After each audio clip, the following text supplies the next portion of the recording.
Imagine discovering that the people closest to you have been living a lie. Steve, my best friend, was gunned down in a foreign land, leaving behind a web of deceit and betrayal. As I navigated the murky waters of grief, I uncovered secrets that shattered my world. Jen, his widow, sought solace in my friendship, but her past held dark truths that tested our bond. In this twisted tale of loyalty and deception, trust is a luxury we can't afford. This is my story. Enjoy watching it. I couldn't believe he was gone. He was 35, 6 years older than me, way too young to die. But his death wasn't natural. He died a terrible death on the streets of a poor country, shot down with some of the men he was trying to do business with. It turns out these men weren't the honest businessmen they let Steve believe. They were top drug dealers trying to move into legal business. Their rivals saw a chance to take them out and did a drive-by using machine guns. 4 machine guns, to be exact. Steve was hit 17 times and they almost cut him in half. If it's any comfort, he didn't suffer long. He was dead in minutes from blood loss. I wondered if he thought of Jen, his beautiful wife, and their plans to start a family soon. Did he regret his choices? He was already a millionaire many times over. Steve was obsessive, always looking for the ultimate deal. He thought this was it. He talked it over with me, as he did with all his deals. We were usually on his boat, fishing, just the two of us. I'd look at him and just grin. You expect an answer from me? I don't understand what you're talking about half the time. It's giving me a headache. Now, are you here to catch Mr. Big or what? He'd grin back. Mr. Big, definitely. Hey, did I show you my new fishing rod? It's supposed to be the best. Think it will help me catch more fish? And don't worry. I know you don't care or understand what I'm saying. It just helps me to say it out loud. Can't do that in the office. The walls have ears. I'd just sigh. He'd mess with the expensive rod, get frustrated, throw it down, and pick up the old rod with the nearly antique reel I gave him and start catching fish. In the time I'd known him, he'd spent a lot on fishing gear, not counting the boat. He never listened when I tried to teach him, and the fish almost had to jump on his hook before he caught one, but he enjoyed trying. My time in the military taught me there was no safe place to talk. Any of the boats we saw might have equipment to hear us like they were standing next to us, not to mention hacked phones and cameras. I let him talk, though. What he said had nothing to do with national security or corporate spying, so he was probably safe. I did give him one piece of advice. You need to think about this, dude. I've been to places like that, and it's not Paris. People there would cut your throat for your watch and shoes, hire security while you're there, and listen to them. Almost no one there is what they seem. He just laughed and tried to get me to go with him. I politely declined. After a few hours, he gave up on Mr. Big and settled for a beer. Jen frowned as I helped him out of his truck and into the living room, laying him on the couch. He was snoring in minutes. Want me to help get him to bed?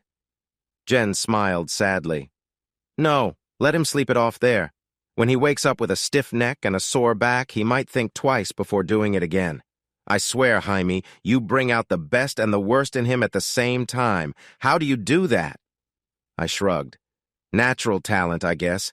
Don't his other friends bring him home like this sometimes? Her answer surprised me. He doesn't have any other friends, Jaime. All the rest want something from him, or he wants something from them. With those guys, you don't just hang out. Every party is a business meeting. Every social event is just a chance to network. It's all about money. That can't be true. When he's around me, we rarely talk about business. Most times it's about hunting, fishing, wild stories from the past, hot cars, bikes, boats, normal guy stuff. Even when he does talk business, I don't get half of what he says. And that, sighed Jen, is why he loves you. You don't care about his money, his status, or his sharp business sense. All you care about is the good times you have together. Plus, you tell him the truth when he starts talking nonsense. He loves you because you don't expect anything but friendship from him.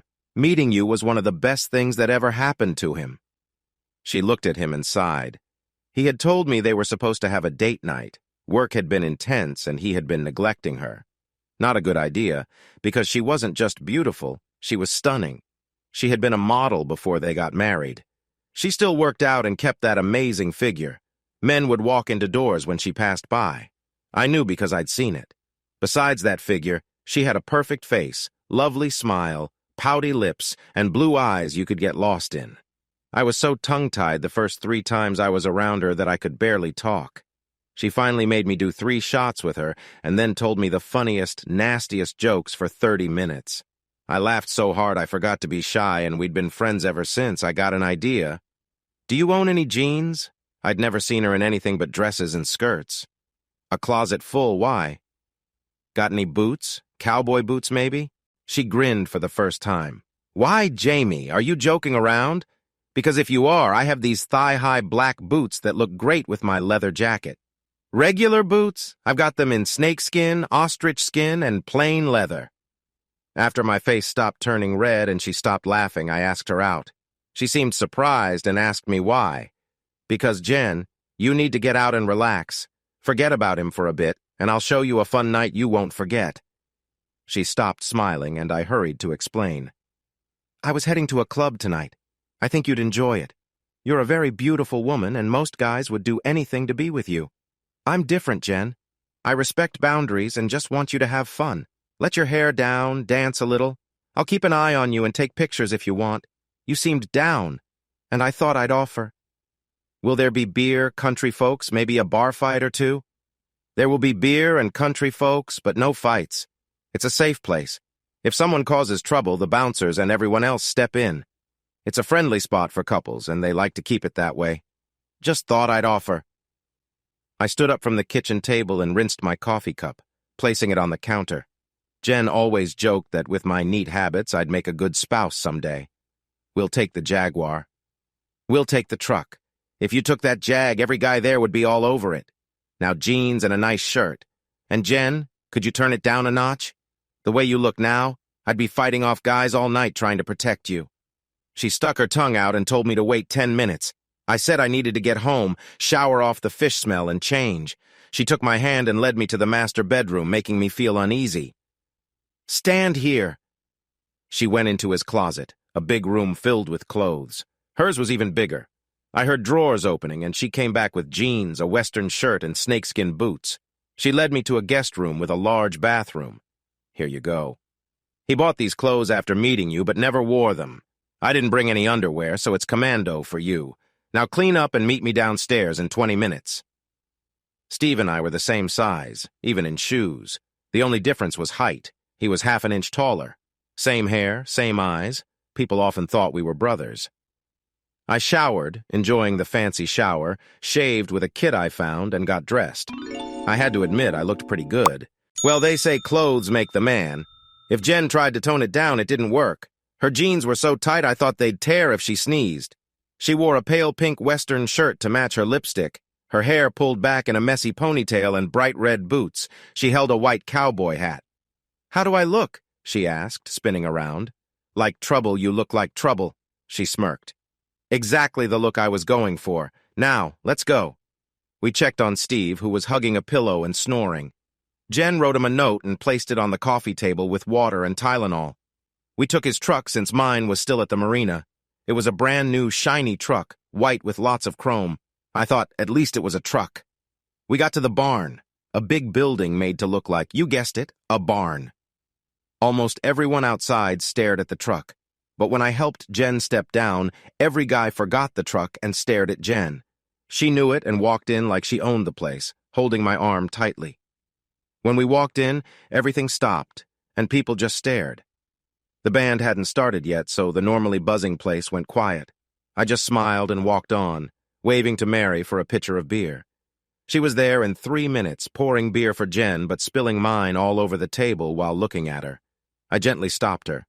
She looked down, turned bright red, and started apologizing. Jen patted her arm. "Don't worry, I did the same thing the first time I saw Jaime." Mary glanced at both of us, mumbled something, and walked off, bumping into 2 tables on her way back to the bar. I grinned. "Watch out, Jen. Mary is interested in both guys and girls, and she's pretty good at getting what she wants." Jen laughed. "She's out of luck. I stopped dating girls after college." It was my turn to choke on my beer. I saw my friends and waved them over, making introductions. It took 45 minutes and 3 beers before they relaxed, and by then, Jen had charmed them completely. I'd seen her do it before, so I just enjoyed the show. Then the band started, and I grabbed her, pulling her to the floor for a 2-step. She caught on in about 30 seconds. She even told me she had a college degree in dance.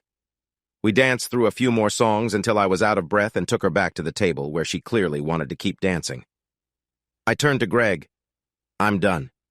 Your turn. Try to keep up." She was pulling him out of his chair before he knew it. 30 minutes later, she brought him back.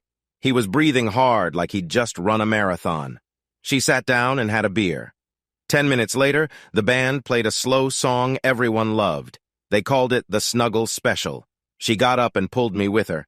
It was one of the most unforgettable moments for me. She moved close against me and we swayed to the music. I was overwhelmed and tried to step back. She looked surprised, then smiled and moved even closer. I was in a daze when the song ended. It took her a moment to get me to let go. When I finally did, I blushed and rushed to the bathroom. I splashed my face and arms with cold water to calm down. By the time I returned, she was dancing with Greg. I watched her move gracefully to the music. Her ballet training was clear. I had never understood the phrase poetry in motion until then. But Barb tried to spoil the moment. She said, "Jaime, you said you'd never date a married woman, but who could resist that?" She glared at Jen with jealousy. Barb used to be stunning before she had 4 kids and went through 3 divorces. At 34, with the right makeup and lighting, she could still look good, though not so much in daylight. Barb decided I would be her next target while still with her 3rd husband. I didn't tell her that I found the idea of being with her unsettling. I let her down gently, saying I had a rule about not getting involved with married women. When her 3rd husband finally left her, she started hanging around clubs looking for someone new.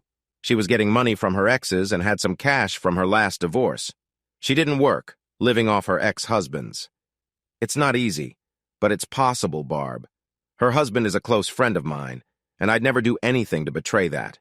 He wasn't available, and Jen wanted to go out, so here we are. It's just harmless fun, and she's enjoying herself. Has she done anything inappropriate? She's either at the table or on the dance floor, always in plain view. The guys she's danced with will remember this night forever, dancing with someone once voted 4th most beautiful in the world.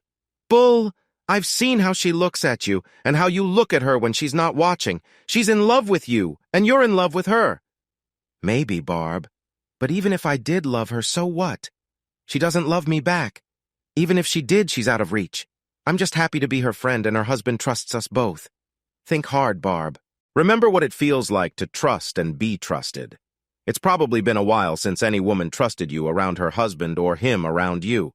You've had the trust and love of 3 men already. How's that working out for you? This is the only time I'll say this, Barb. It's time to change. Figure out what you want in life and go for it. Wash off the heavy makeup, show your real face, and you might find a man who loves it. End of lecture. She turned pale, then red, then pale again. Then she started crying. At first little tears, then big sobs. It hurt me to think I caused her pain, so I hugged her, which made her cry even more. I patted her back until she calmed down. I didn't see Jen return, but she came in with tissues from her purse and gently cleaned Barb's face. Then she took Barb to the restroom, bringing a group of other women with her. Jen, thanks to her modeling career, knew a lot about makeup. When they came back, Barb looked amazing. The hard lines and heavy makeup were gone. She looked softer, more natural. Her shirt was buttoned up, not showing off everything. It didn't take long for the guys to notice. Some didn't recognize her until they were close. Men who had ignored her before were now asking her to dance. For the first time, she said no to some of them, looking to Jen for a nod before she accepted or declined. We ended the night on a high note. Barb left with her female friends, not with a random guy. I drove home listening to Jen hum happily. When she was happy, she hummed without knowing it. We arrived at her mansion, entered the code, and I parked. It was 2 a.m. She insisted I spend the night. I had been up almost 20 hours and gladly agreed. We managed to get Steve to bed. Then I went to the guest room and crashed. I slept until 10 a.m. I found Jen and Steve at the kitchen table drinking coffee. Jen looked beautiful as always, while Steve still looked a bit sick. I smiled. Man, I'm so hungry. I think I'll make some breakfast. Spicy sausage, eggs with peppers and onions, all covered in hot sauce. Or better yet, I'll make my special breakfast chili and pour it over eggs and potatoes. The potatoes should be really greasy and fried. If they're not dripping, they're not right. And the eggs should be a bit runny so the hot chili can cook them a little more and soak in the flavor.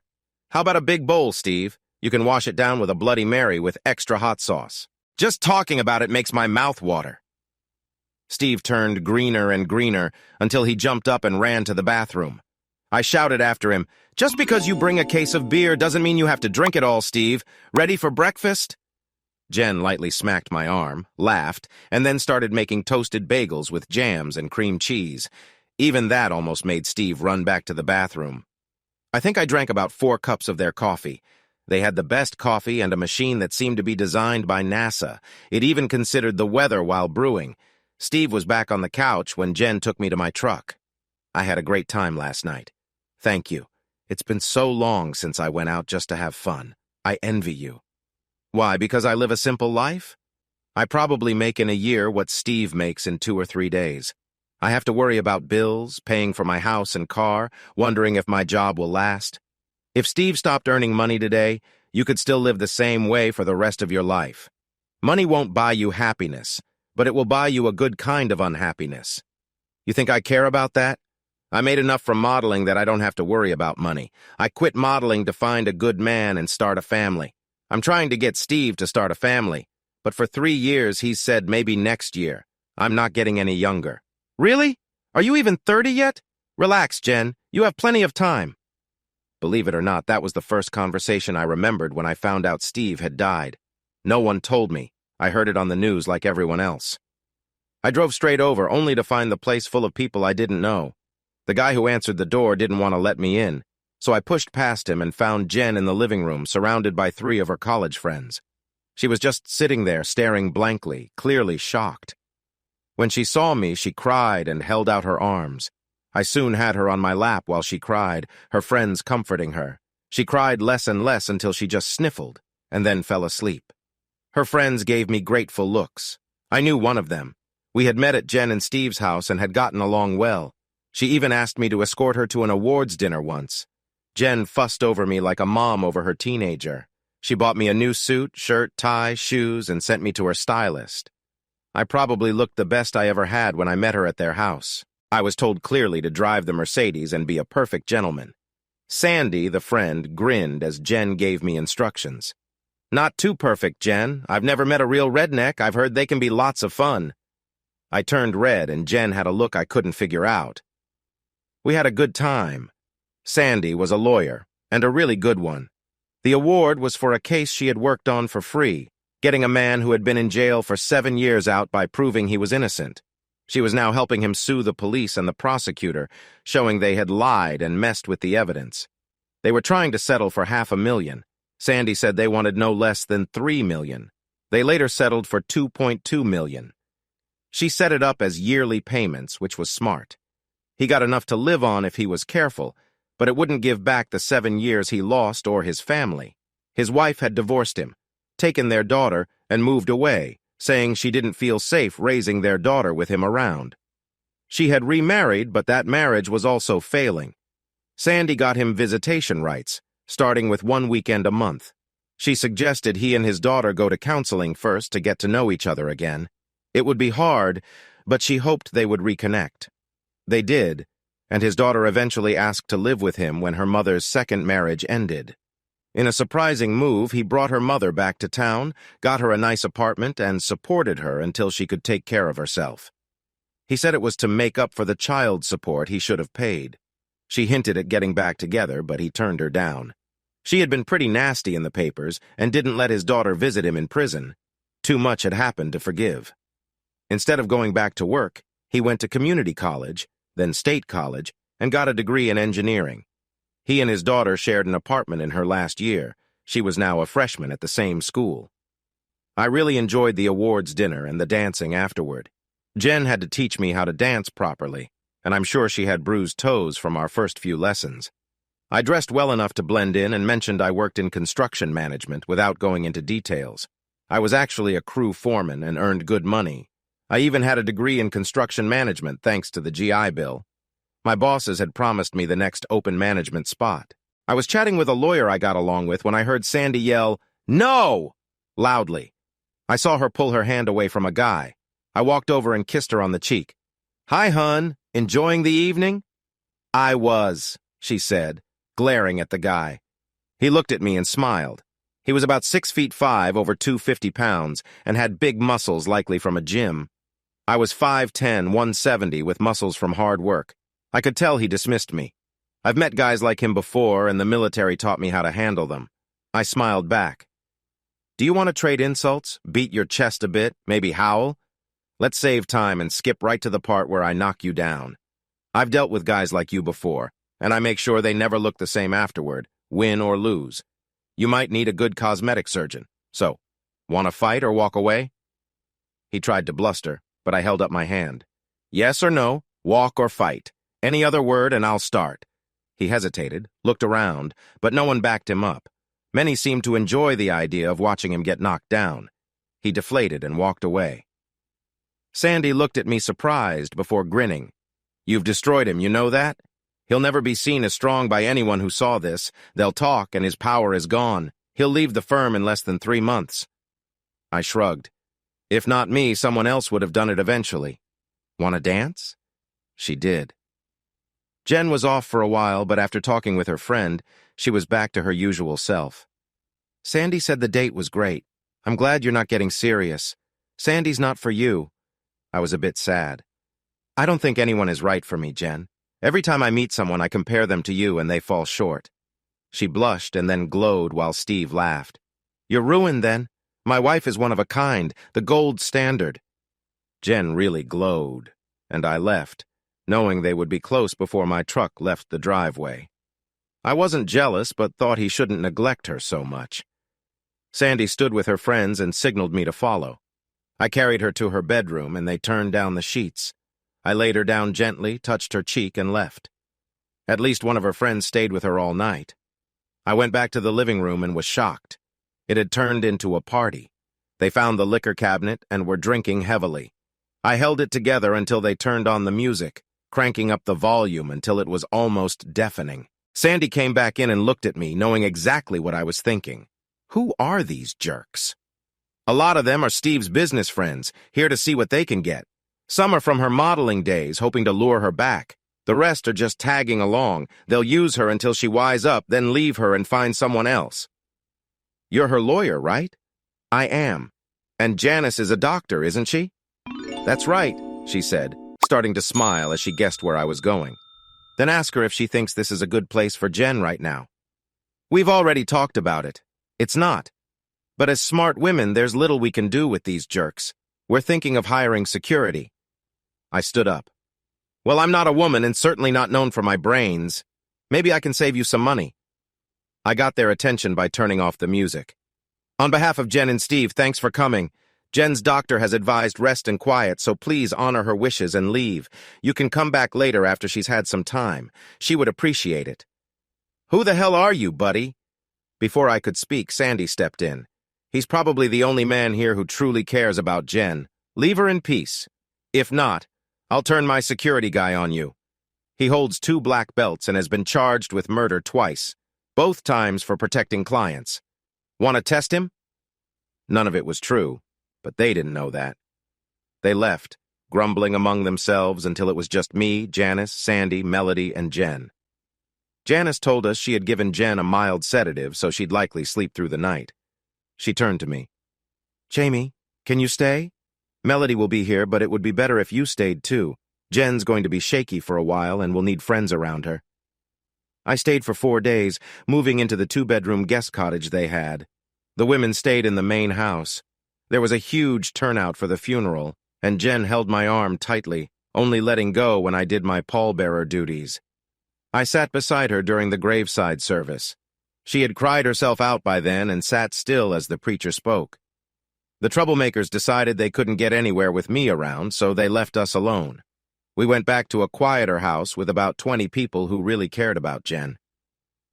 I left the next day after Melody and Sandy promised they wouldn't leave her alone. I didn't see her again until I was called to her house for the reading of the will. It turns out Steve left me something. Jen was 10 pounds lighter and still a bit pale, but she smiled when she hugged me. Jen got everything except for a few items Steve wanted me to have. All his fishing gear, his boat, and his truck. He also left me a letter that I read when I got home. Man, if you're reading this, then I'm dead. That sucks. I hope you're in your 60s when you get this, but if you're getting what I wanted you to have, it's probably a lot earlier. I can't tell you what you meant to me. For the first time in my life, I had a friend who didn't care about what I had or what I could do for him, but someone who just wanted to hang out, maybe fish, and have a few beers. Think of me when you're on the boat, reeling in a big one, and raise a beer in my memory sometimes. One more thing. Keep an eye on Jen. I should have been a better husband, but she was still the love of my life. Don't let her do anything foolish while she gets back on her feet. I like to think if anything ever happened to me, she'd turn to you. If she does and gets serious, name the first son Steve. Just kidding, but stranger things have happened. I know you'd be good for her. Think about it. Ever your friend, Steve. I was a bit surprised when a delivery van pulled into my driveway a week later. The driver had a full load and a note. Jaime, I know this is unexpected, and you probably wouldn't take it if you had a choice, but I want you to have these clothes. I'm leaving for a while. I just can't take another night in that big empty house. I'll come back, but I don't know when. These are Steve's clothes. They'll fit you well and are too good to waste. You might not wear more than 2 suits, but it will be nice to have them. The jeans and casual clothes will be useful as well as the boots. Please don't be offended. I know he would want you to have them if he had thought of it. Remember, I was also your friend and hope you let me continue to be. Love, Jen. I let the stuff sit in my spare room for a few weeks before I had the energy to go through it. Who needs 28 suits? In the end, I kept 8, which were very expensive and looked great. The rest I donated, sure, someone would be thrilled to find them.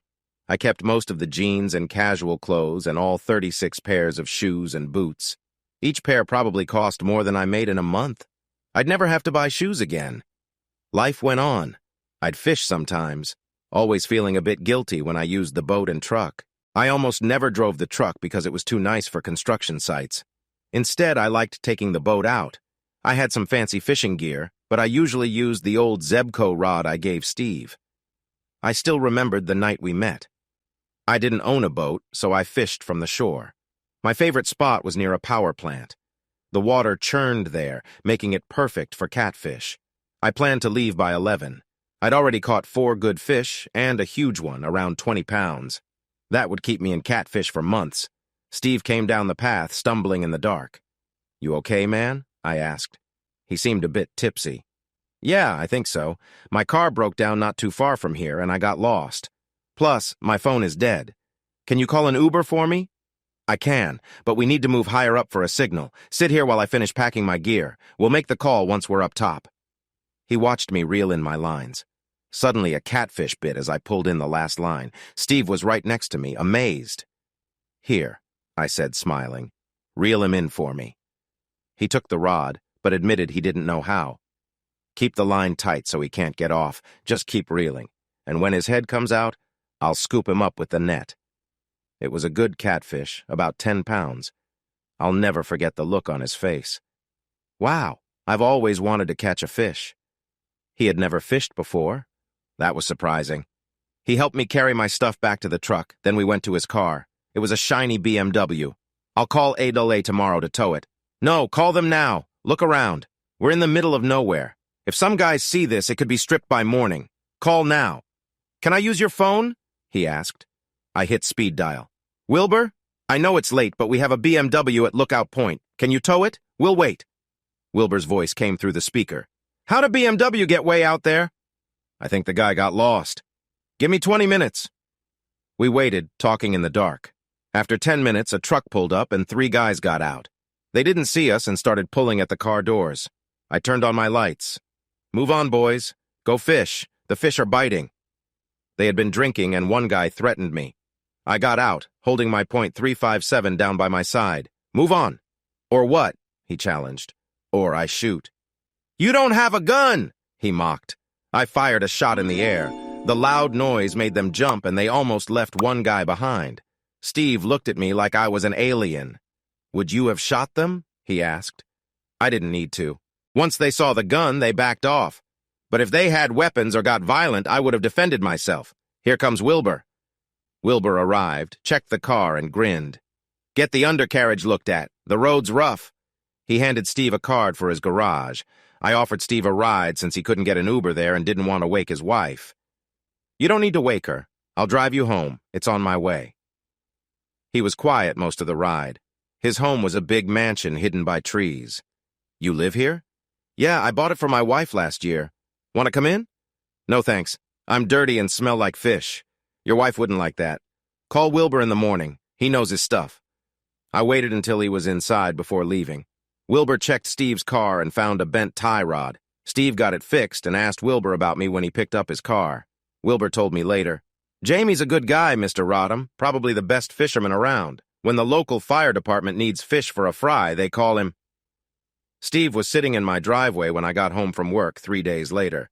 He got out, looking embarrassed. "Can I talk to you? I have a business idea." Curious, I invited him in and gave him some tea. After a bit of stumbling over words, he finally said, "I've always wanted to learn to fish. I can pay you if you teach me." I thought for a moment. He seemed genuine. "All right. Be here at 7 Friday night. We'll start with catfishing. Once you get the hang of it, we'll try bass and crappie. Just cover the bait and some beers. No need to pay me otherwise. Every man needs to know how to fish." He was so excited he could hardly speak. It took about a month before he asked me to come to his home and meet his wife. I didn't know what his wife looked like, but with his money, I thought she'd be very pretty. For once, I was right. I didn't read fashion magazines, so I had no idea who she was, but she was probably the most beautiful woman I'd ever seen. She smiled and tried to shake my hand, but I pulled it back. "Sorry, ma'am.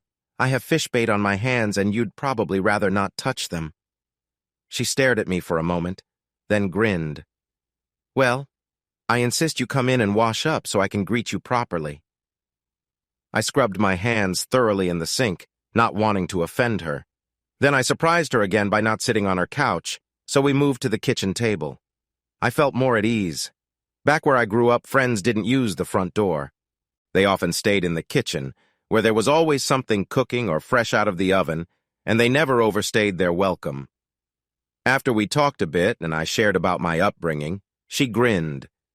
From then on, whenever she knew I was coming, she'd have the coffee ready, turning it on as soon as I walked in the door. They sort of adopted me, but I remembered my manners and never took advantage of their kindness. Jen was an amazing woman, but when we met, she didn't know much about cooking. They had a maid for that, and they often dined out for Steve's business meetings. I brought them a pecan pound cake, and they loved it. Steve had 3 pieces, and Jen had 2. Their faces were a picture of shock when I told them I had baked it. My mother taught me, "It's a family secret from my great-grandmother, so I can't share the recipe." I ended up teaching Jen how to bake, starting with simple recipes like banana bread and pineapple upside-down cake. She became obsessed with Pinterest and YouTube, practicing a lot. Steve even gained 5 pounds before he begged her to slow down. I suggested she bake for church or local events instead, and they would appreciate her generosity. Jen then started bringing cakes to bake sales and made many friends in the community. She joined some local groups she found important, and many meetings ended up at her place. Jen was happy because it gave her something to do while Steve was away working. She took a special interest in the fire department and worked hard to improve it. She not only donated money but also volunteered her time. Thanks to her, the local fire department became one of the best equipped and trained in the state. When she read about the rise of cancer in firefighters due to modern building materials, she took action. Jen organized the creation of a special hazmat shower and even paid for a truck to haul it. She trained volunteers to set it up and clean the equipment properly. Fire departments from all over the country came to see it in action. These setups were very costly, so Jen started a charity to fund them. She became its first chairman and frequently traveled to promote it. She won several awards, which she accepted with humility, always keeping the focus on the cause. When Steve was away, I sometimes escorted her to events. People often thought I was her husband. Jen found it amusing and said, "You and Steve look so alike. It's an easy mistake, especially after a few drinks." For the town's annual Christmas parade, Jen was asked to be the grand marshal to honor her work. She rode on top of an old fire engine, a 1921 American LaFrance. 41 stations sent a truck to join, making it the biggest parade the town had ever seen. Jen wanted me to join her, but I declined. "This is your moment, Jen. Let them honor you." The applause throughout the town brought tears to her eyes. Later, she told me that all the praise she had received in modeling didn't compare to what she felt that day. She had been gone for 5 months. She returned briefly to modeling, made a few guest appearances on fashion shows, and even served as a substitute judge for a few weeks. Then, she vanished. I tried calling her, but her number was changed. I called Sandy, her friend, and she was equally puzzled. "She's processing things, sweetheart. She thought her life was set. Did you know she was planning to decorate 2 bedrooms for the children she hoped to have? One for a boy, one for a girl. Unless she remarries soon, that dream will fade. She's done this before. When her aunt, who practically raised her, died suddenly, she disappeared for 6 weeks. Then she came back like nothing had happened, refusing to talk about where she'd been. Don't worry, Jaime. She'll come back sooner or later. Remember, her dream house is here," she said. I doubted it when I saw the house on the cover of a real estate magazine. It was priced at $2.2 million. I heard it sold in a week for $2.6 million after a bidding war between 3 couples. After 9 months, I accepted she was just a good memory. It was Saturday, and I was in my workshop doing what I loved. Besides a degree in construction management, I also studied furniture design. I bought my house mainly because it had a big workshop out back. It was a 24x36 metal building. I had many tools, and with all that space, I bought equipment I couldn't use before. I had a huge lathe, a steam vat to soften wood for bending, and a planer that could handle a 30-inch board. I had almost everything a professional furniture maker needed. I had another shed for storing lumber, and it was always full. I had lots of oak, some pecan, a few black walnut logs, some cedar, and even a bit of holly. At that moment, I was making a rocking chair for a friend. She was short, or as she liked to say, vertically challenged. She was 4 feet 6 inches tall, and the tallest of her siblings. I designed the chair to be comfy for her size, between a child's chair and a full-sized one. I was sanding the edges of the seat when I felt the door open. I didn't look up. Most of my friends and neighbors knew I worked in the shop on Saturdays. They'd stop by if they needed something or just to say hi. I finished sanding the bottom and looked up. I almost dropped the chair when I saw who it was. Jen. She looked older and had lost weight she didn't need to lose. Her eyes were sad, but they brightened when she saw me. Instead of saying hello, her first words surprised me. "How come I never knew you made furniture?" "It never came up. Besides, it's just a hobby. I'd love to do it full-time, but I don't think I could support myself. I'd have to charge really high prices, and most people couldn't afford it. I know lots of people who'd love custom-made furniture and wouldn't mind the price if it's good quality. You should have let me help you." I struggled to explain. "Yeah, no. You were my friends, Jen, not business opportunities. If I asked for your help, you'd always wonder if I was just using you. So I never brought it up. Steve never knew either. If I told him, he would have pushed me with suggestions like you just did. You meant more to me as friends, do you understand?" She started crying. "And that's why we loved you." I couldn't hide my bitterness. "Yeah, I could tell from all the calls and visits I got from you. I knew you wouldn't understand. I had to leave. That big house felt too empty. Plus, seeing you reminded me of Steve. I tried going back to my old life, but it felt empty. I forgot how shallow and calculating those people were." "I get that. But you didn't call Sandy or any of your old friends. Think they liked being shut out? If you're staying a while, you need to call them and make things right." Realizing what she'd done, she cried harder. I shut down my tools, knowing I wouldn't work anymore that day. I took her inside, made coffee, and served pecan pound cake I made the day before. She ate 2 pieces and then started making phone calls. Sandy and the other girls showed up 90 minutes later. They kissed me on the cheek and shooed me out of the house.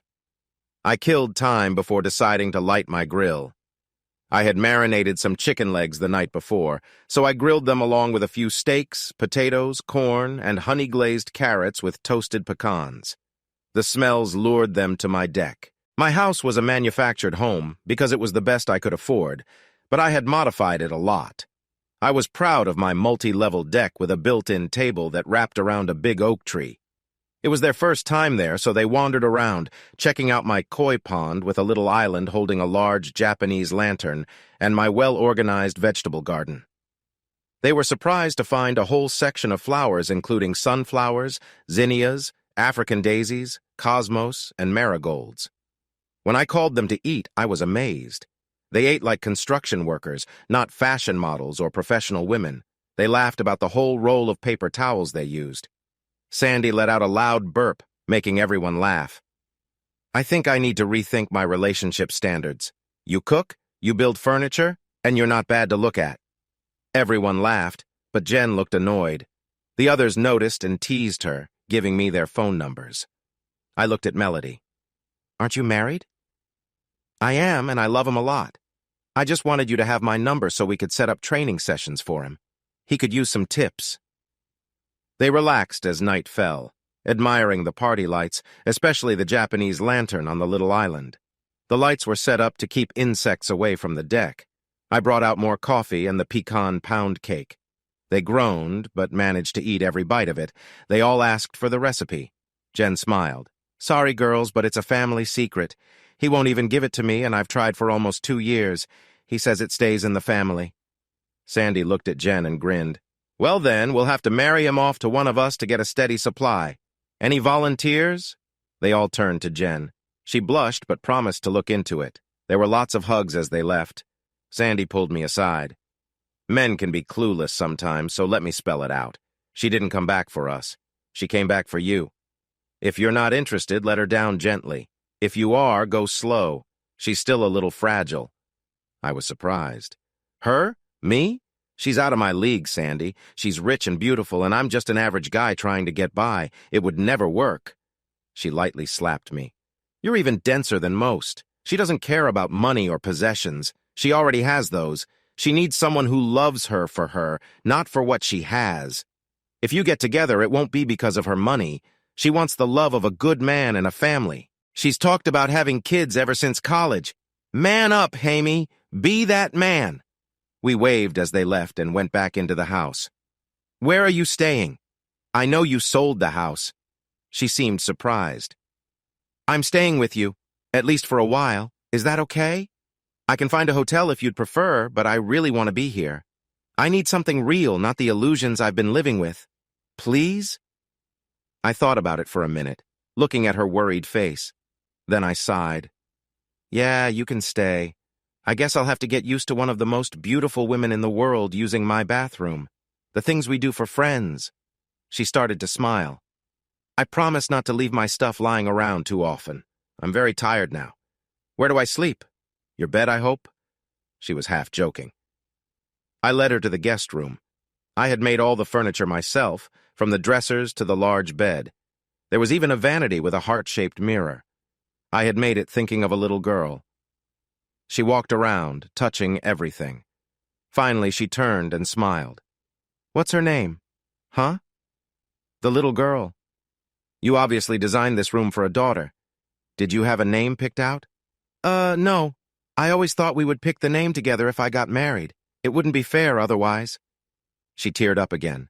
She came over, hugged me, and kissed me. I have a feeling you'll be a great father. Good night, Jaime. I stood and watched her for a second before saying good night. Movement woke me. I looked at the clock. 4 a.m.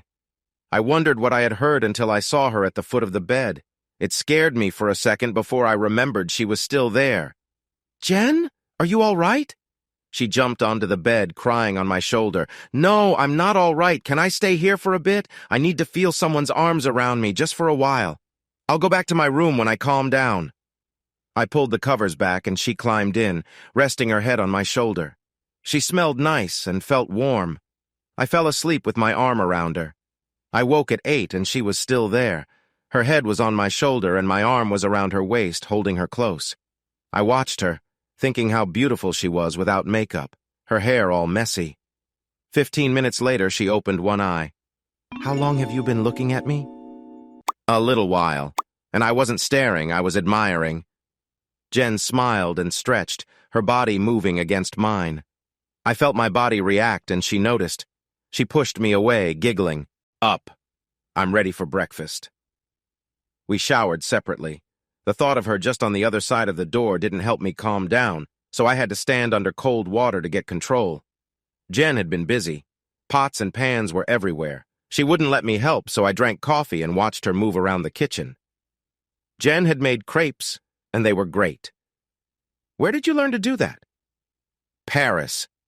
I spent 3 months in an intense cooking course. We made dishes for 10 hours a day, 6 days a week, one of the reasons I was hard to reach. She had cooked, so I cleaned up while she drank coffee. I washed the large items by hand and got the rest ready for the dishwasher. Are you always this neat?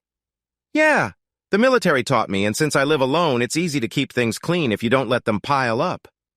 She changed the topic quickly. Why aren't you married, Jaime? You seem like a perfect husband. Honestly, I haven't found someone I loved enough to marry. I want to be sure because I see marriage as forever. I was in love once, but it didn't work out. Why not? She was married to someone else.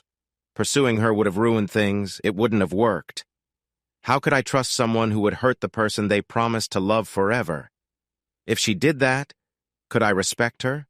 It was sad because she seemed like the perfect wife. Jen blushed, knowing I meant her. Then she smiled. What do you want to do today? What do you usually do on Sundays? I usually go to church or go fishing. You go to church? Does that surprise you? Not really, but I've never heard you talk about religion. I usually don't, and I don't try to push my beliefs on others. Is it too late to go? I checked the time. It's too late for Sunday school, but we can still make it to the sermon if you get ready fast. She laughed and hurried away. I used to be a fashion model. Professional quick-change artists are slower than me. 10 minutes and you better be ready. I shaved and picked an old suit, not wanting to wear one of Steve's suits and think about the past. True to her word, she was ready before I was. She wore a simple knee-length dress with a high neckline, but she made it look great. People stared and quieted down when we entered. My friends greeted me and I introduced them to Jen. And then the sermon began. The preacher was someone I really liked. He was calm, unlike the fiery preacher before him. That guy lost control when he heard we wanted to replace him. He ended up pulling a gun during a sermon, and it was tense until the cops came. Thankfully, an usher had called them as soon as he saw the gun. The police managed to taser him and took him away. They found he was having a mental breakdown due to his wife's death and a drug problem. He later wrote a long apology from Africa, where he chose to work to make up for his actions.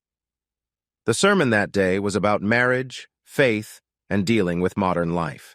Marriage should come right after your faith in God. Strong, loving relationships are the foundation of our society. People nodded, while some looked uncomfortable. Jen seemed to listen to every word. As we left, the preacher hugged Jen. You don't remember me, do you? I'm Mike Flanagan's father. You helped us so much. I always tell people you're proof that angels exist. Jen blushed but smiled. I just did what I could. How is your son? He's fine, fully recovered. The doctors are happy with his progress, and he's back at the fire department, though he's taking it easy for now. So this was the angel he often talked about. He had told us about it. His son was dying, and just as he was losing hope, Jen appeared and got his son immediate medical help, saving his life. He never got a bill and called it a modern-day miracle. He thanked me for bringing Jen to church so he could thank her in person. Does she live nearby? He asked. Jen jumped in before I could answer. I'm living with Jaime right now, Reverend, but it's not what you think. We're not together in that way yet. The preacher turned a bit red but smiled. Well, before you get too cozy, think about my sermon today. I've never married an angel before. Jen promised to think about it seriously and get back to him. I smiled at her on our way home. What? I've never known an angel before. I thought the glow last night was from the street lamp. It was really nice. Jen blushed but grinned. Oh, I can be quite a handful, but only when I'm in love. When it happens, it's like a fire hotter than any explosion. What do we want for lunch? We stopped at the country club. I knew the chef, and the food was always great. The place quieted down again when we entered. The food was amazing, and I was surprised how much she ate. Michel, the chef, came around and chatted with us in French. He praised my luck in having Jen with me and continued on. What was that about? Food, honey, we were talking about food. He's very good. I wondered about the honey comment, but let it go. We went home, which felt odd to say, at least in my mind, and she insisted I finish my rocking chair project. I'm not here to mess up your life. I have some things to do, but maybe I can help if you let me. She got her laptop from her car and went into the extra room. I was almost done fitting everything together when she came into the shop 2 hours later. She sat on a stool, watching for a while, then came over to help. I needed the extra hands, so I was glad she was there. When we finished, we stood back. She looked at it proudly, while I checked for any mistakes. One corner of the seat was a bit off, so I had to fix that before gluing it. One of the back parts was a little misaligned, so I had to shorten it to fit better. Otherwise, it looked good. Jen helped me gently take it apart and lay the pieces on a long table. I adjusted the seat with a sander, measured the hole, shortened the spindle a bit, and prepared it for gluing. I wanted to stain the wood first to make it look better and last longer. I asked her how dark the stain should be. What does the rest of her furniture look like? Good question. Sarah had mostly fabric furniture, but the wood pieces I remembered were medium-colored. I picked 3 stains and tested them on a scrap piece of wood. Jen pointed to the lightest one right away. This one. It makes the wood grain show nicely. She wanted to help, but I said, beginners often put too much stain on and make it too dark. Practice on the scrap piece first, or just watch me. Jen watched for a bit, then got gloves and practiced on the scrap while I worked. She did well, and I praised her for it. 4 hours later, just before bedtime, I glued and clamped the chair. In a day, I would check the glue. If it wasn't set, I'd leave it another day. We went to bed separately. I was so tired I didn't notice when she came into my bed until the next morning. She felt warm, and I held her until I had to get up for work. I smiled all day at work. Even my most annoying coworker didn't bother me. When I got home, though, Jen was really upset. Why didn't you wake me up? I thought you'd like to sleep in. You should let me decide that. One look at my face and she saw she made a mistake. I'm sorry, I meant I wanted to get up with you and maybe make you breakfast. Is that bad? I appreciate it, but I live alone. I'm used to doing things for myself. She frowned. I get it, but I want to help and not be a burden. I remembered when we first met. She couldn't even find the kitchen and cooking was out of the question. Her maid did all the meals. Something felt off. Jen changed the topic. Look, I made dinner. She had, and it smelled great. She smiled when I complimented her. It's not quite done. Another hour should do it. While waiting, I checked the rocking chair one last time. It looked good, so I called Sarah. Come by tomorrow and pick up your chair. She was so happy. Dinner was fantastic, the best I'd ever had. I noticed flowers around the house, and she smiled. I picked them from your garden. I hope it's okay. Pick all you want. I plant them to attract bees for the vegetables, but I just like them and plant more every year. Many go to waste. I'm sure others would enjoy them. The next day, Jen bought vases and ribbon. She called Jan with an idea, and Jan loved it. When I got home Friday, she was in the garden with buckets and shears cutting more flowers. She waved me over. I hope you meant it when you said others should enjoy your flowers. I ordered pizza because we'll be too busy to cook. If you finish filling the buckets, I'll start arranging. There were 25 vases. Jen arranged the flowers beautifully. I tried to help, but only filled the vases with water and packed them in boxes. 2 hours later, we were done, with flowers all around the house. The smell was strong, especially with the pizza. After dinner and showers, we sat on the couch. She had wine. I had ginger ale. What are you going to do with all these flowers? Not me. We are going to the hospital tomorrow to give them out, starting with the kids' ward. Please help me. It wasn't how I planned to spend Sunday, but her look made it hard to say no. All right. Her face lit up with joy. She slipped into my arms and cuddled for a bit. I fell asleep and she woke me when it was time for bed. I stumbled to my bedroom, not realizing she was right behind me. She took off her robe and spun around, making her see-through nightgown lift. I quickly saw her bare skin before the gown settled down. Bed. We need our rest. It took me a while to calm down enough to sleep. She cuddled up to me, gave me a sweet kiss, and then quickly fell asleep. It took me another hour to finally drift off. The next morning, we went to church again, and I saw Jen talking seriously with the preacher. I wondered what it was about when he handed her a paper. After lunch at the country club, where I had to sit through a long conversation in French, we went back home. Jen got a little teary-eyed when I pulled Steve's truck out of the shed, but she smiled by the time we loaded the flowers. There were 25 vases, and I thought we'd just drop them off at the nurse's station and leave. I was wrong. There were also a bunch of stuffed toys, which made me curious. 3 nurses and Jan met us at the door. They rushed out to help carry the flowers and toys inside, chatting and laughing. Jen pulled out the list the preacher had given her and started sorting things out. After the first stop, I wanted to leave. The child was 5 years old and was very sick. The nurse told us she liked horses, and Jen had a unicorn among the stuffed animals, so she gave it to her. The room was empty when we got there. It seemed the parents were divorced and wouldn't stay in the same room together, so she often had no company. That made me very angry. If she were my child, I wouldn't leave her side for anything. Despite being sick and frail, the child smiled brightly when she saw us and the unicorn. And the flowers, too. Jen said I grew them, and the child asked if she could see them when she got better. We both promised she could. I left the room quickly, took apart a bouquet, and made a flower crown for her head, something my mom taught me when I was around her age. Jen looked sharply at me when I came back, but then smiled with teary eyes as the child beamed when I placed the crown on her head. We took pictures with her, and a nurse said they would print some out for her. I still have one of those photos showing her snuggled close to us. After she passed, I often looked at it to remember we gave her a good day. We had planned to stay with her for about 15 minutes, but we ended up staying for an hour until her medicine made her fall asleep. Jen took 10 minutes to redo her makeup, while I just wiped my eyes and told the nurses I had allergies. We gave out 9 more bouquets to children, and then switched to the seniors. Seeing those lonely old people thankful for the visit broke my heart even more. One 94-year-old woman cried as she cuddled a stuffed sheep, then hugged us as hard as she could. I thought we were done until Jan brought us to the nursery. Seeing all those babies finally made Jen break down. She cried in my arms, likely thinking of Steve and their missed chances. When she calmed down, Janice asked if she'd like to volunteer to rock the babies who had no one. Why don't their parents rock them?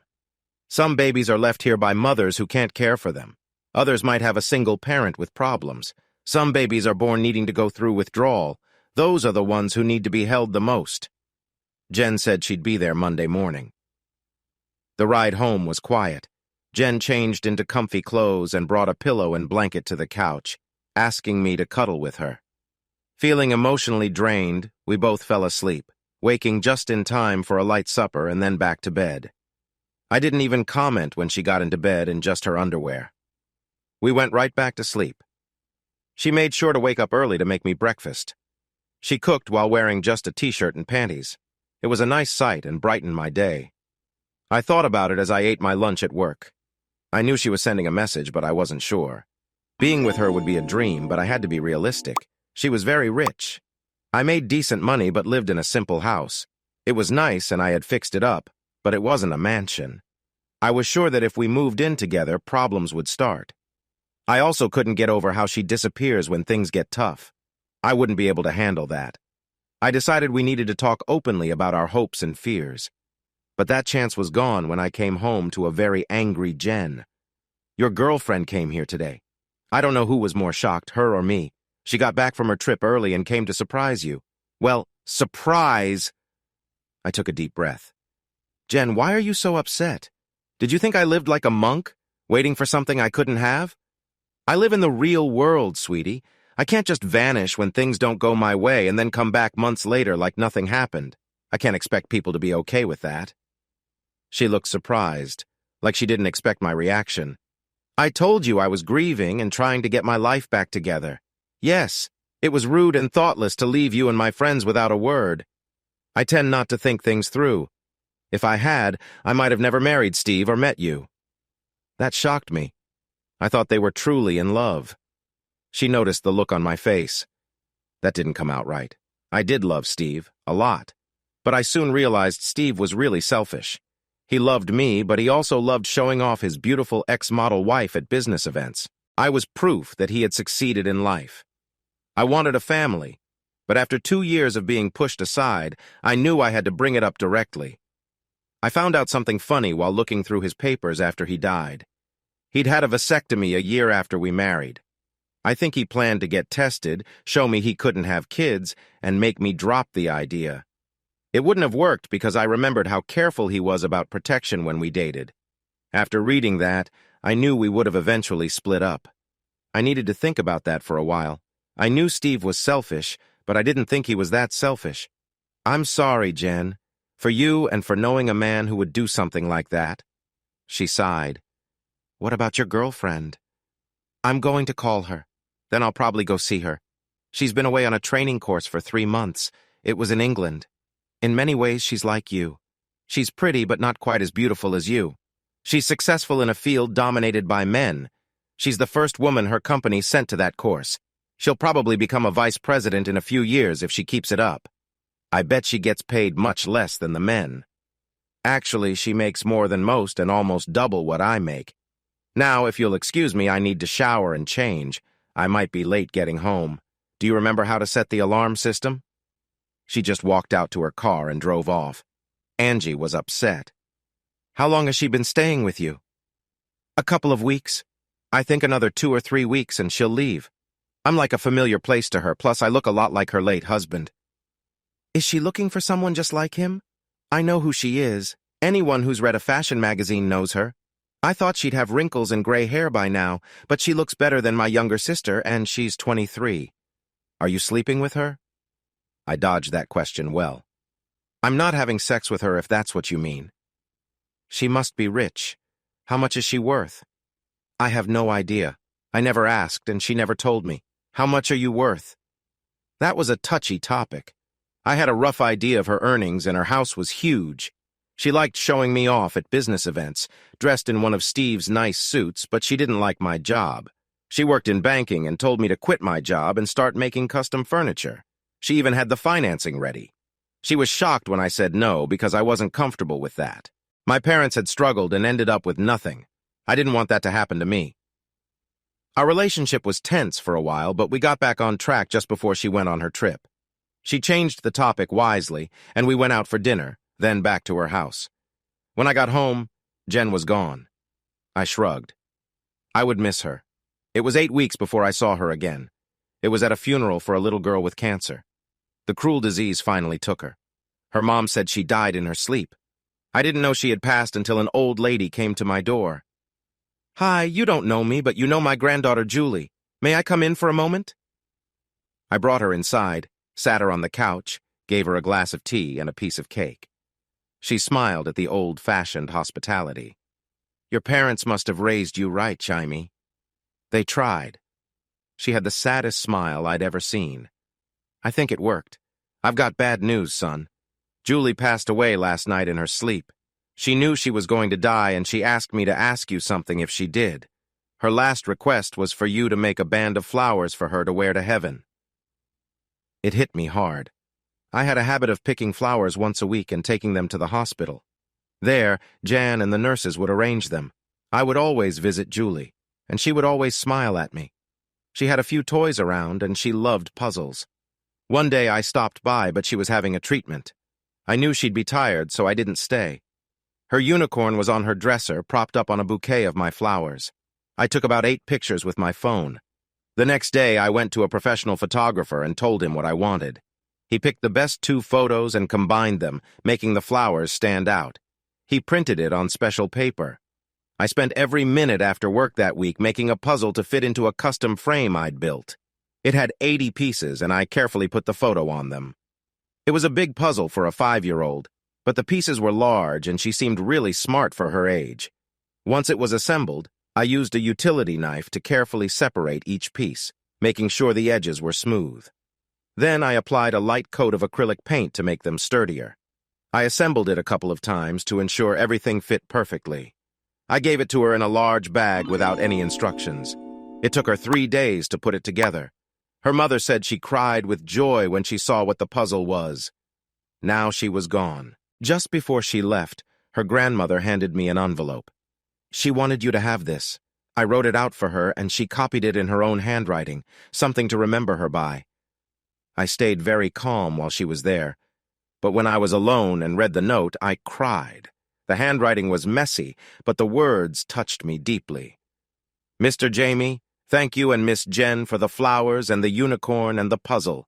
You are my friends, and I love you. Julie. The next morning, I picked the best flowers from my garden, saving the best for her garland. The rest, I took to a florist friend to arrange for her casket spray. My last chance to give her flowers. I went to the visitation that night. Julie lay like a little angel in a white dress, my garland around her bald head. I held it together until I saw the purple horn next to her right hand. It was her unicorn. In the left hand, she held a disc of a sunflower, the centerpiece from her puzzle. Many thought I was her father because of how hard I cried. Janice was there. She hugged me and led me away.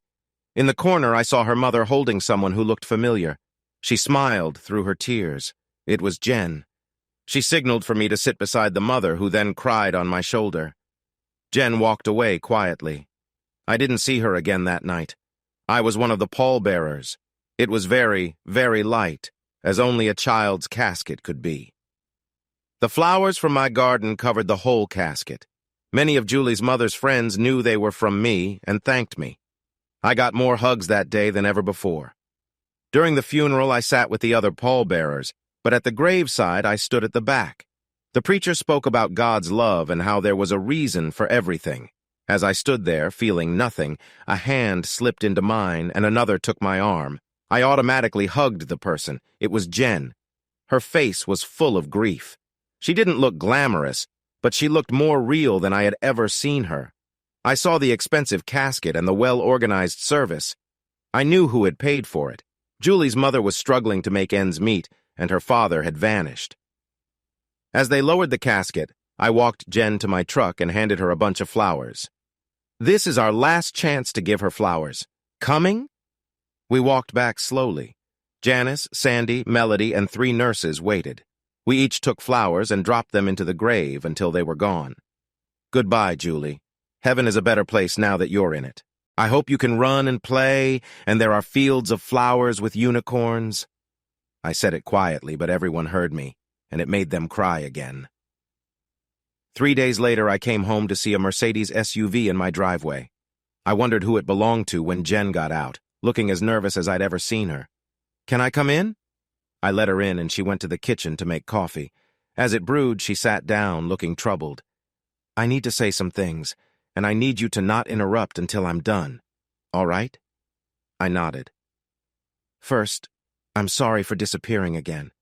I had this fantasy that we'd be together again, but then I realized you had continued with your life. You had responsibilities, a life, a girlfriend. Are you still seeing her? No. Why not? Was it because of me? I can call her and explain if it helps. It wasn't because of you, not directly, but you did have an impact. She thought I wasn't successful enough for her. She wanted me to quit my job and start a custom furniture business. She would finance it if she got 60% of the business. I declined and things went downhill. I hear she's dating a VP now. I hope she's happy. I'm sorry, you don't seem too sad about it. Oh, I was sad. We were together for 6 months, but I wasn't ready for the long-term commitment she wanted, especially on her terms. So you're single now? Yes. Good. I want to be your girlfriend.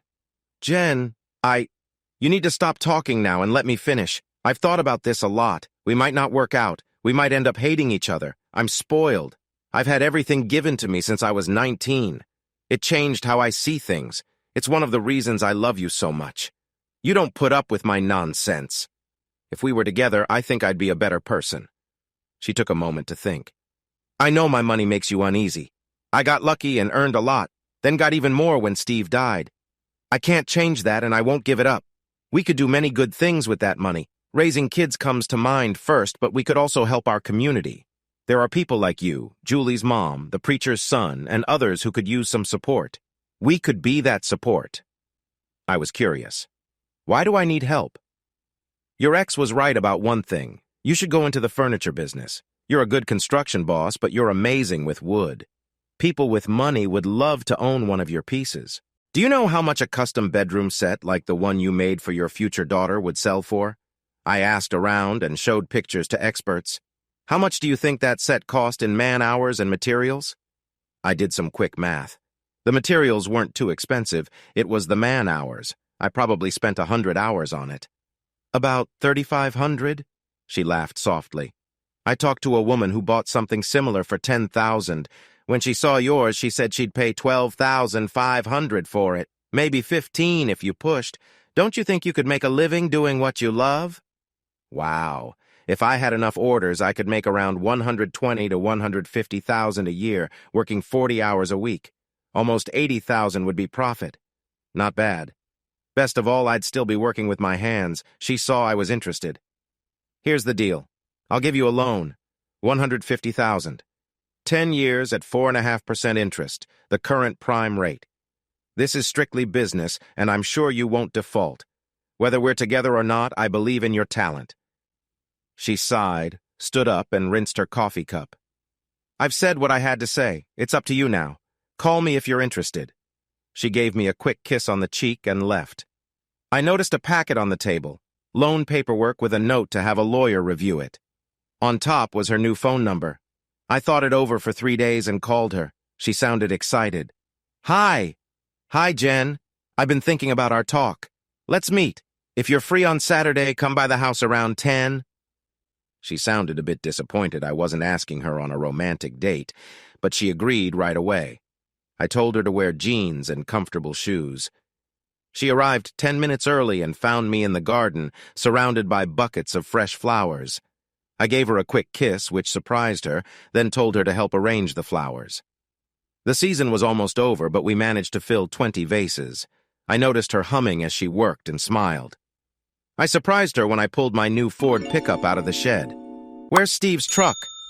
On the used lot at the Ford dealership.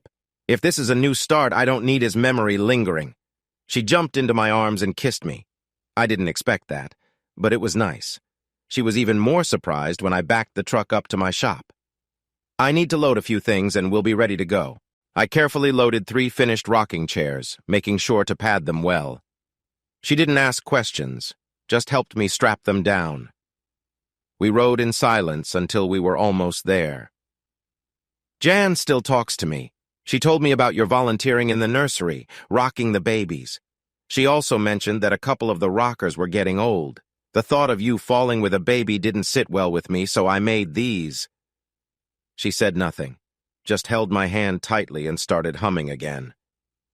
Jan, her 3 nurses, and 2 maintenance men were waiting at the door. The maintenance men and I each took a chair to the nursery, where we unwrapped and set them up. The men promised to throw the old rockers away. Jan and Jen made a list and delivered the flowers. We spent 4 hours there. I had a surprise for her. Sarah, the short woman I made a rocker for, had just had her baby. Jen was amazed when the petite woman, obviously pregnant, arrived.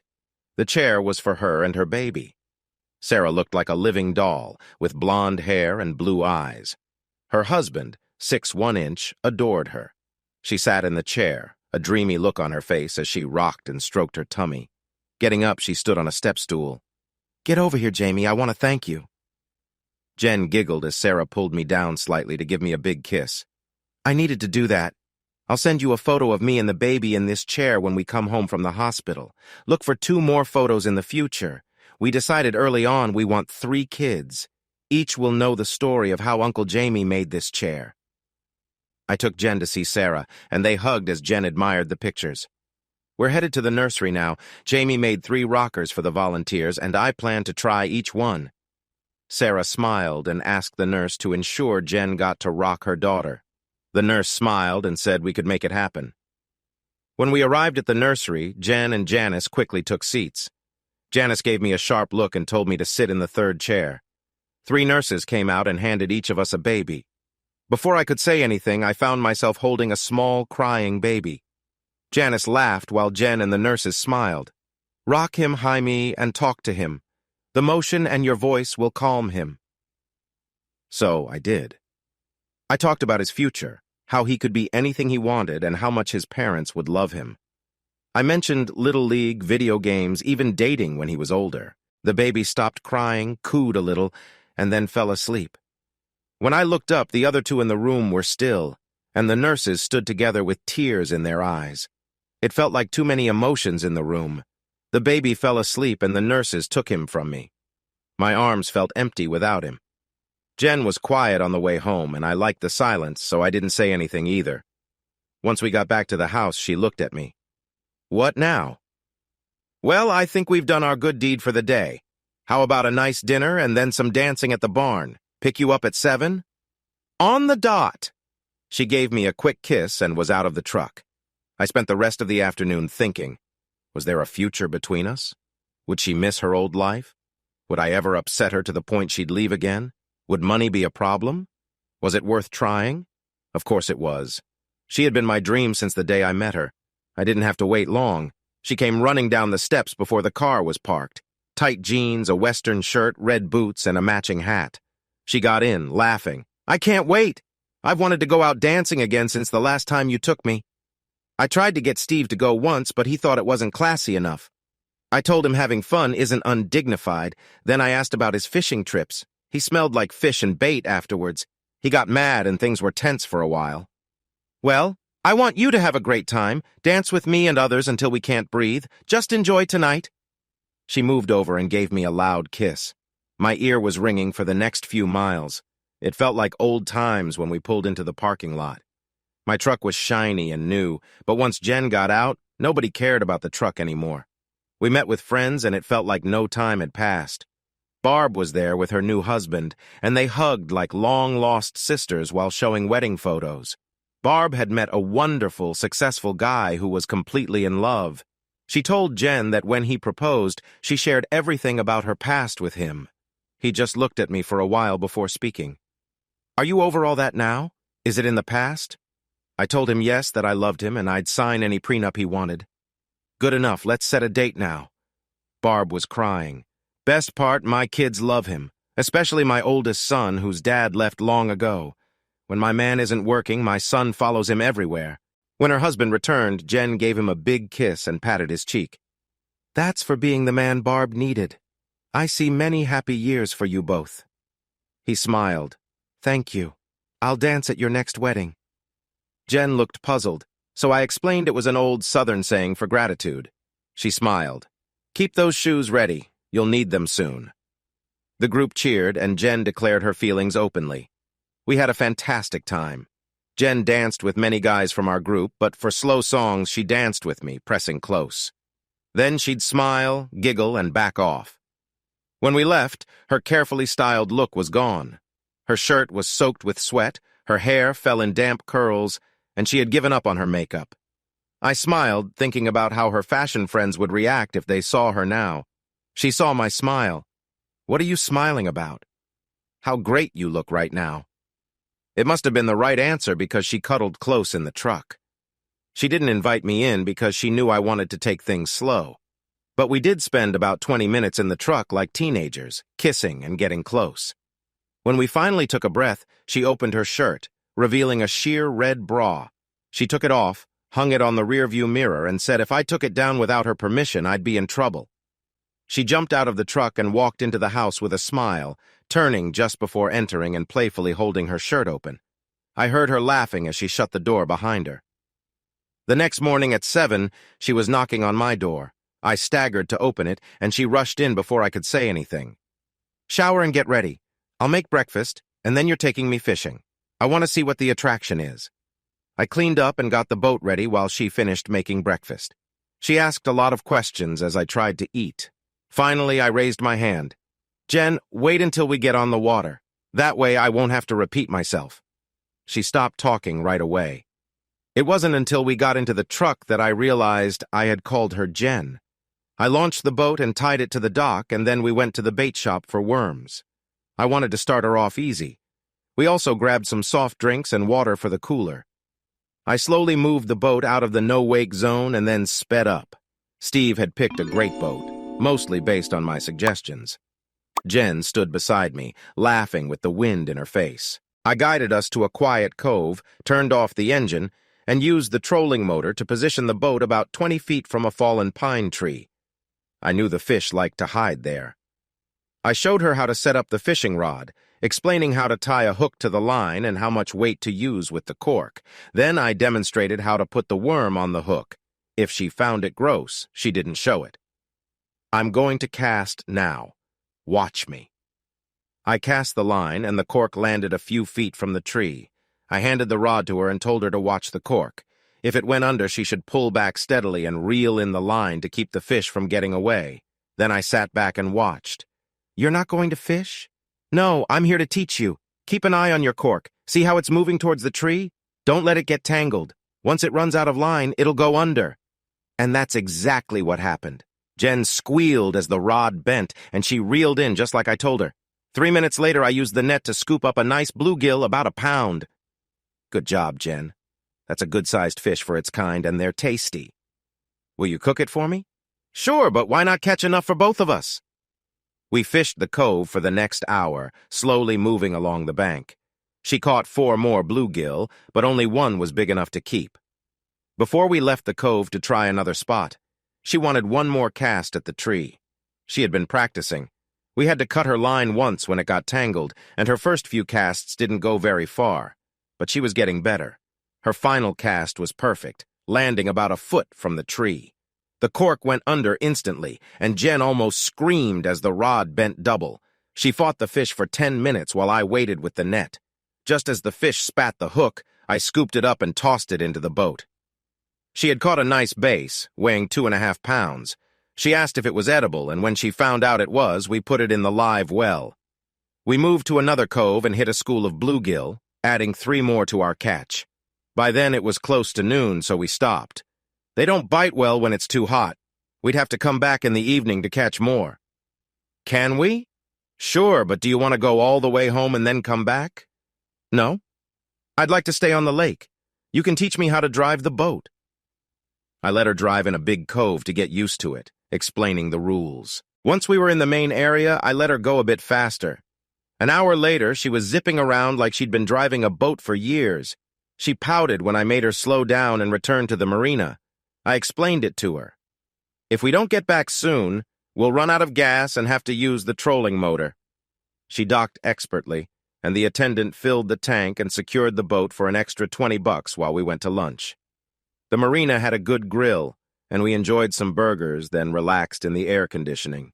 People were giving us looks, but I was used to it.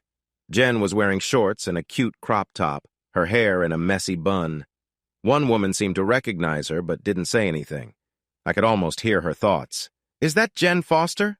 Nah, it can't be. What would a supermodel be doing here with a guy like him? She's still stunning, though. What a lucky guy. I totally agreed. I almost had a heart attack when Jen stood on the dock and took off her shorts and top, revealing a nice bikini. It was small, but not inappropriate. Everyone thought she looked great. The gas attendant leaned too far to get a better look and fell into the water. Jen noticed and had a big smile on her face. Then she surprised everyone by giving me a big kiss before getting on the boat. Better let me drive, honey. You look a little out of it. We zipped around the lake for an hour before she gave me the wheel. Take us somewhere private, baby. I took her to a secluded cove I had found by accident. Trees hung over the entrance, so you had to crouch down. But once you got past them, there was a beautiful little cove with white sand on the left side. I bumped the boat into the sand, jumped out and tied it to a big tree branch. She spread a couple of towels out in no time. She lay down and took off her top, tossing it aside. Rub my back, honey. I did. It was one of the hottest moments of my life. I thought a lot about it while at work. She was sitting on my steps when I got home. I needed to get a key made for her. She was there for her fish dinner. I showed her how to make tartar sauce, slaw, and hush puppies. I rolled the bluegill in seasoning after dipping them in an egg and milk bath. I let them set while I made homemade French fries, then dropped the fish in my fryer until they were golden brown. I pan-fried the bass in bacon grease after coating them in seasoned cornmeal. We ate a lot, cleaned up, put the dishes in the dishwasher, and snuggled on the couch. The heavy meal made us fall asleep in minutes. I woke up at 1, pulling Jen with me into the bedroom. She stripped down to her panties and climbed into bed, asleep in seconds. The smell of coffee woke me up. No one should look as good as she did in the morning, I thought as I watched her. Get your shower. Breakfast is almost ready. 20 minutes later, I was seated at the table, eating probably the best omelet I'd ever tasted. I asked what it was, and she rattled something off in French. I think it meant, really good eggs. She was chattering happily, and I smiled. As she cleared the dishes, I asked her a question. Jen, while we work, how do rich supermodels spend their days? She stiffened, and I felt like I'd made a mistake. Why, does it bother you that I'm rich and don't have to work? No, not at all, but I don't think you're the type to just sit around. You seem to have too much energy for that. If you want, we don't have to talk about it. I was just curious about how you avoid getting bored. She smiled again. I volunteer a lot. I usually spend a few hours at the hospital holding babies. Everyone wants to know where those rocking chairs come from. They once caught a husband trying to sneak one into his wife's room and another trying to sneak it out the door. I knew she was hinting at me not signing the loan papers. She didn't nag, but she brought it up sometimes. What else do you do? Jen looked a bit shy. Well, I spend a few hours each week on the phone and the computer with my financial advisors. I've seen models lose all their money, so I have 3 advisors to avoid that. She didn't want to remind me of how rich she was. That's smart. I trust only a few friends with money. She sighed with relief. I also sit on a few boards and work with the fire department. I'm pretty busy, but lately I think I've been slacking on my main goal. I walked right into it. What's that? Her grin said it all. Taking care of you, making you see I'm the only woman who loves you the way you deserve. I think I'm getting somewhere, but you can be slow sometimes. I'm in love with you, silly. Don't make me think I'm wrong. Look at the time. Don't talk, give me a nice kiss, and go to work. Shoo now. I left with the taste of her lips still on mine, feeling dazed and confused. I was useless at work. The guys noticed and started teasing. They stopped quickly when Jen came by just before lunch. Work halted as they watched her get out of her Mercedes. You forgot your phone, honey. How will I know what to cook for dinner if I can't reach you? Oh, and I brought you lunch. She handed me a bag and a thermos, kissed me so passionately my steel-toed boots felt like they were melting, and then left. The guys were silent for a moment, then they started up again. Wow, Jaime, you're with a real catch there, one said. Another added, Man, she looks like that supermodel. What was her name, Jane? No, Jen something, you lucky guy. I smiled. Yeah, she gets that a lot. My concrete guy joined in. She must be crazy to be with you. Is she blind or something? She's probably smarter than all of us put together. That car isn't cheap. She's amazing, well off, and she likes to fish. She's my dream girl. And even as I said it, I knew it was true. She was more than my dream girl. She was my ultimate fantasy. I realized she was my fantasy come true. But how often do fantasies last in real life? Not many. Most fairy tales didn't start off so happily. For instance, in the original Cinderella story, the evil stepmother was made to dance in red-hot shoes until she died. They were meant to scare kids into behaving. Things got tricky when I got home. I sighed when I saw the car in the driveway. Mom. We didn't get along well, mostly because she wanted me to settle down with a nice girl and have kids. I wondered what she'd think of Jen. As usual, I came in through the back door and was surprised to hear laughter. I heard Jen talking. So that's how she ended up with a lobster grabbing her chest. They stopped laughing when I entered. I see you've met my mom. Mom spoke up. Yes, it's a shame I had to come to her not knowing there was a her. Were you ever going to introduce us? It got surreal fast. Mom, don't be mean to him just because he's slow. Mom snorted. If it was up to him, I'd learn about you sometime between the 2nd and 3rd child. I'm glad you're in his life. You'll have your hands full keeping him straight, but he's worth it. And if it gets tough, you can call in reinforcements. You haven't met his grandmother yet, have you?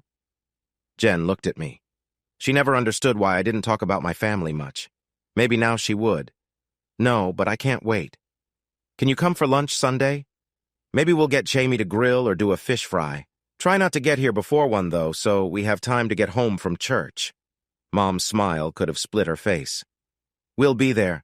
I might bring my sister and some of his cousins. That way you can meet most of them at once. Call and let me know how many so I can make sure we have enough food. I sat while they mostly ignored me. When Mom got up to leave, she gave Jen a big hug. I got a peck on the cheek and a whisper. "She's perfect, son. Try not to mess this up." Jen just grinned. We had a light dinner, neither of us very hungry. We cleaned the kitchen and snuggled on the couch. After a bit of snuggling, we began kissing. This went on for about 10 minutes before I gently pushed her back. Her face showed she was a bit hurt, so I kissed her again. "I want to talk, baby. Snuggling with you messes with my head." Jen looked a little worried. "What do you want to talk about?" "About us." If she was worried before, now she looked really anxious. "What about us?" "That came out wrong. I want to talk about us, but first I want to talk business. I've decided to trust your business sense, honey."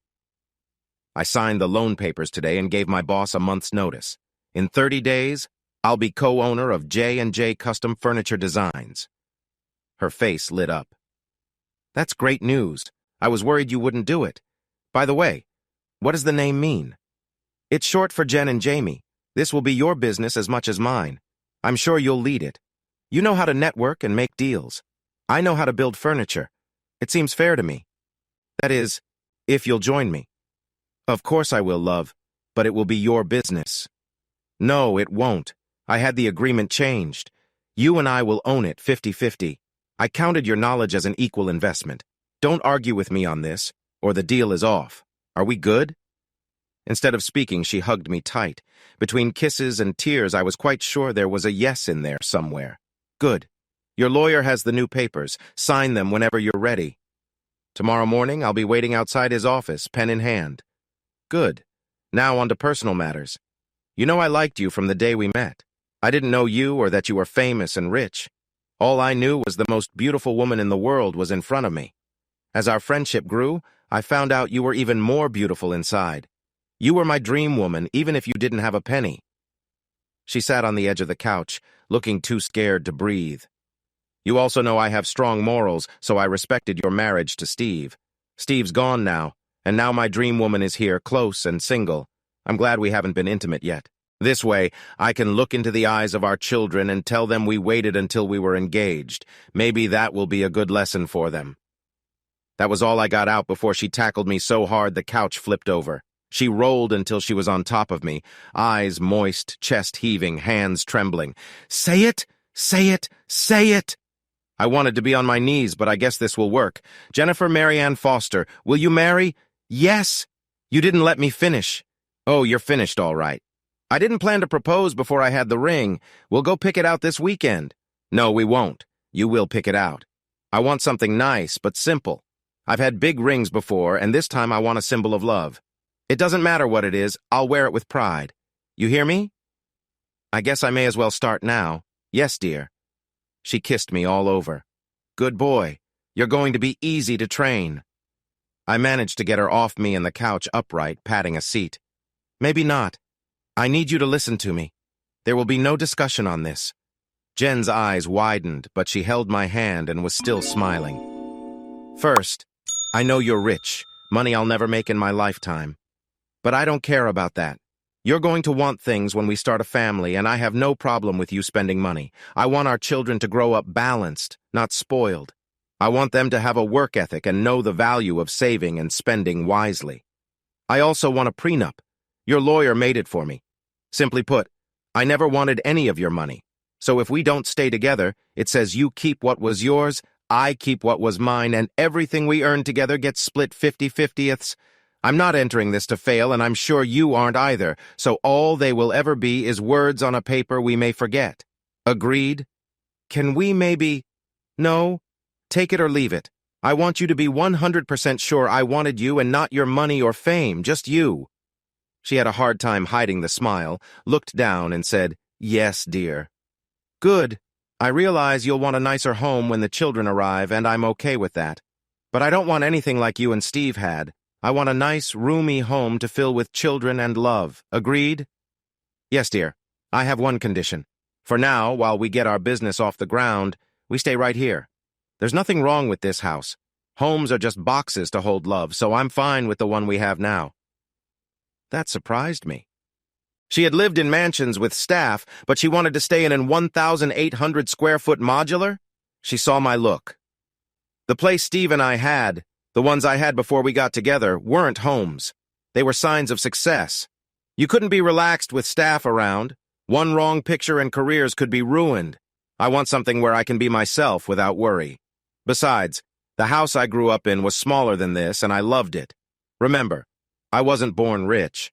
I lived an average life until I was 15 and got discovered. I've always hated that word. Well, all right then. I'll take some time tomorrow and look for a symbol of our love. It may not be just a diamond since I find them bland. If you don't like it, I'll try again. Let's not start looking for venues tomorrow. I want a long engagement to ensure we really fit well together. I may disappoint you in bed, snore, or have habits that annoy you. I guess I just want to work out any problems before we say our vows. Does that make sense? She grinned. It does, and I agree. I'm sure I have habits that you find annoying. We might try to change for each other, but if we can't, we'll learn to live with it. Now, enough talking, let's move on to the important parts of our relationship. I'd like to say being close with a millionaire model was out of this world, that I felt and saw things I'd never known before. And you know what? It was. Not because she was rich or stunningly beautiful. It was because she was the woman I loved. Her body was amazing. Jen reached her peak twice before I couldn't hold back anymore. We collapsed, and I fell asleep rubbing her wonderful behind. She let me sleep for 6 hours before waking me up for another round in the morning. Afterward, she giggled. Shower time, baby. We smell like we need to freshen up. I like to be clean, so let's shower. I can't. I have to work. Not today. You'd be 2 hours late already. Don't worry, I called your boss and told him you had something important and wouldn't be in. You don't have to thank me. Now let's get you all clean. You have an errand to run. We played in the shower, but nothing serious happened. After I dressed, she gave me a sweet kiss and pushed me out the door. I smiled as I drove away. I didn't need to shop for a ring. I had already had one custom made by a friend. It was a nice diamond shaped like a heart, with 2 small emeralds also shaped like hearts beside it.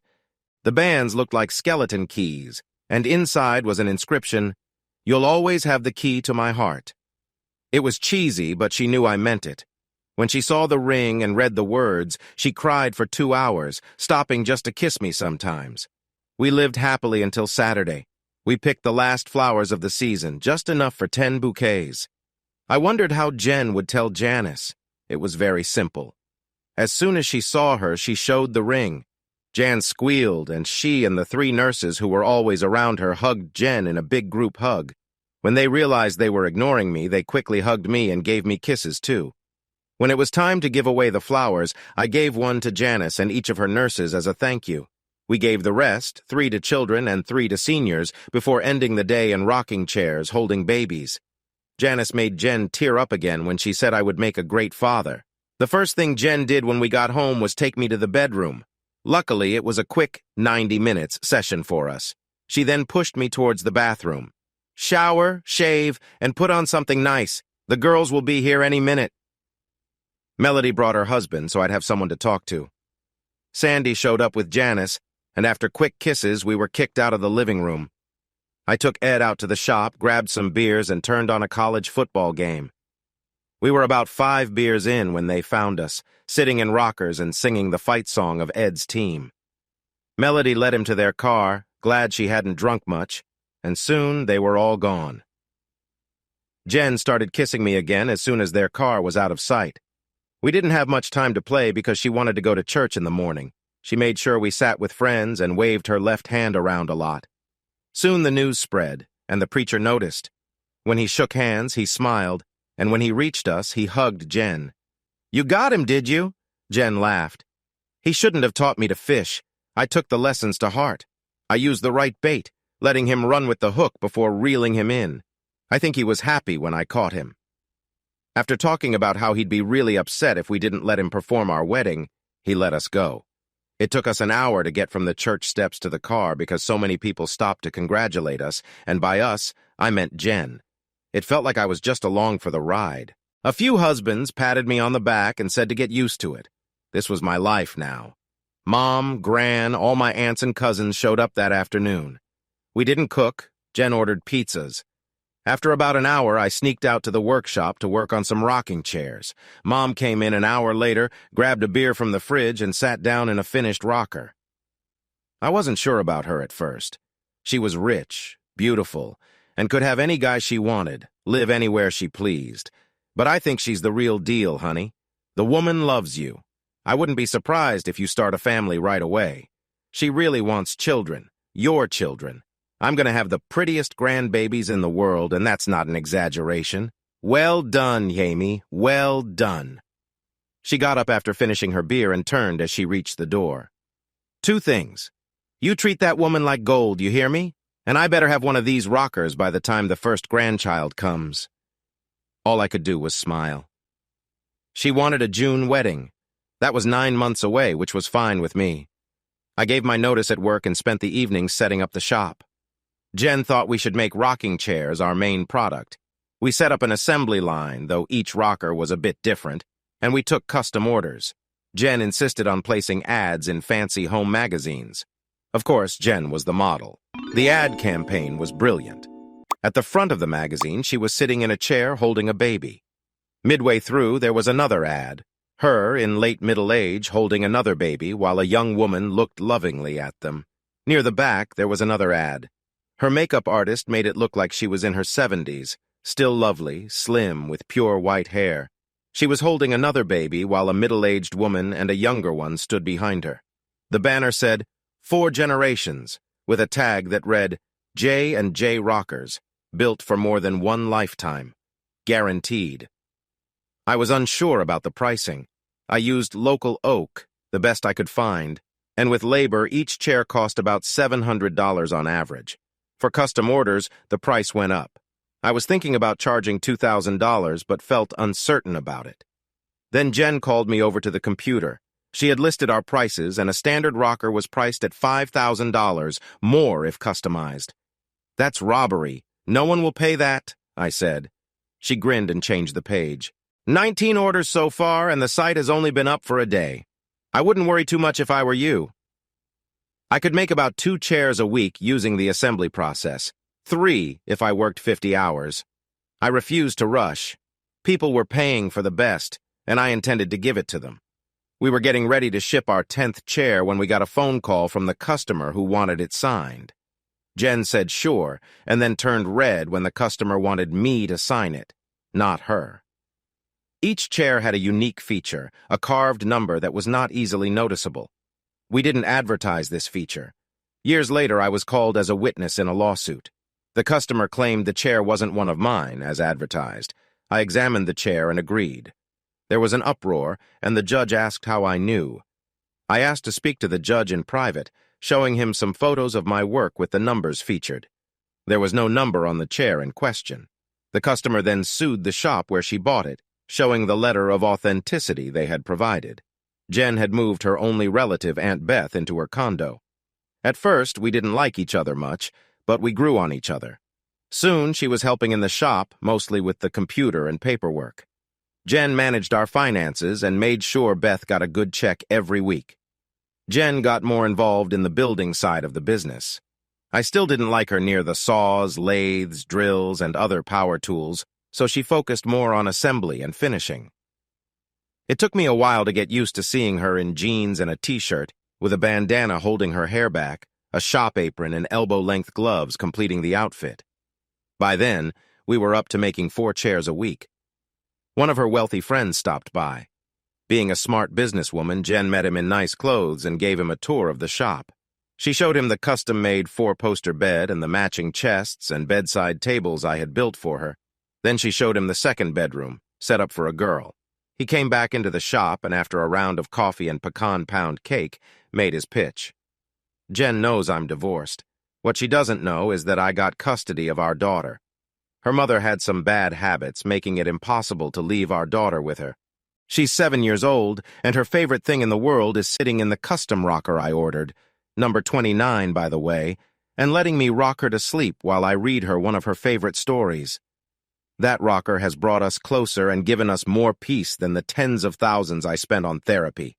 She's already told me she wants her own rocker for her 8th birthday, and I want to surprise her with a whole new bedroom set. Can you do it? I'll cover any shortfall you have while concentrating on it, and you have 7 months. Talk it over with your wife and get back to me. Oh, and you're not just a furniture maker. You're an artist in wood. You're not a father yet, but Jen says it will be soon.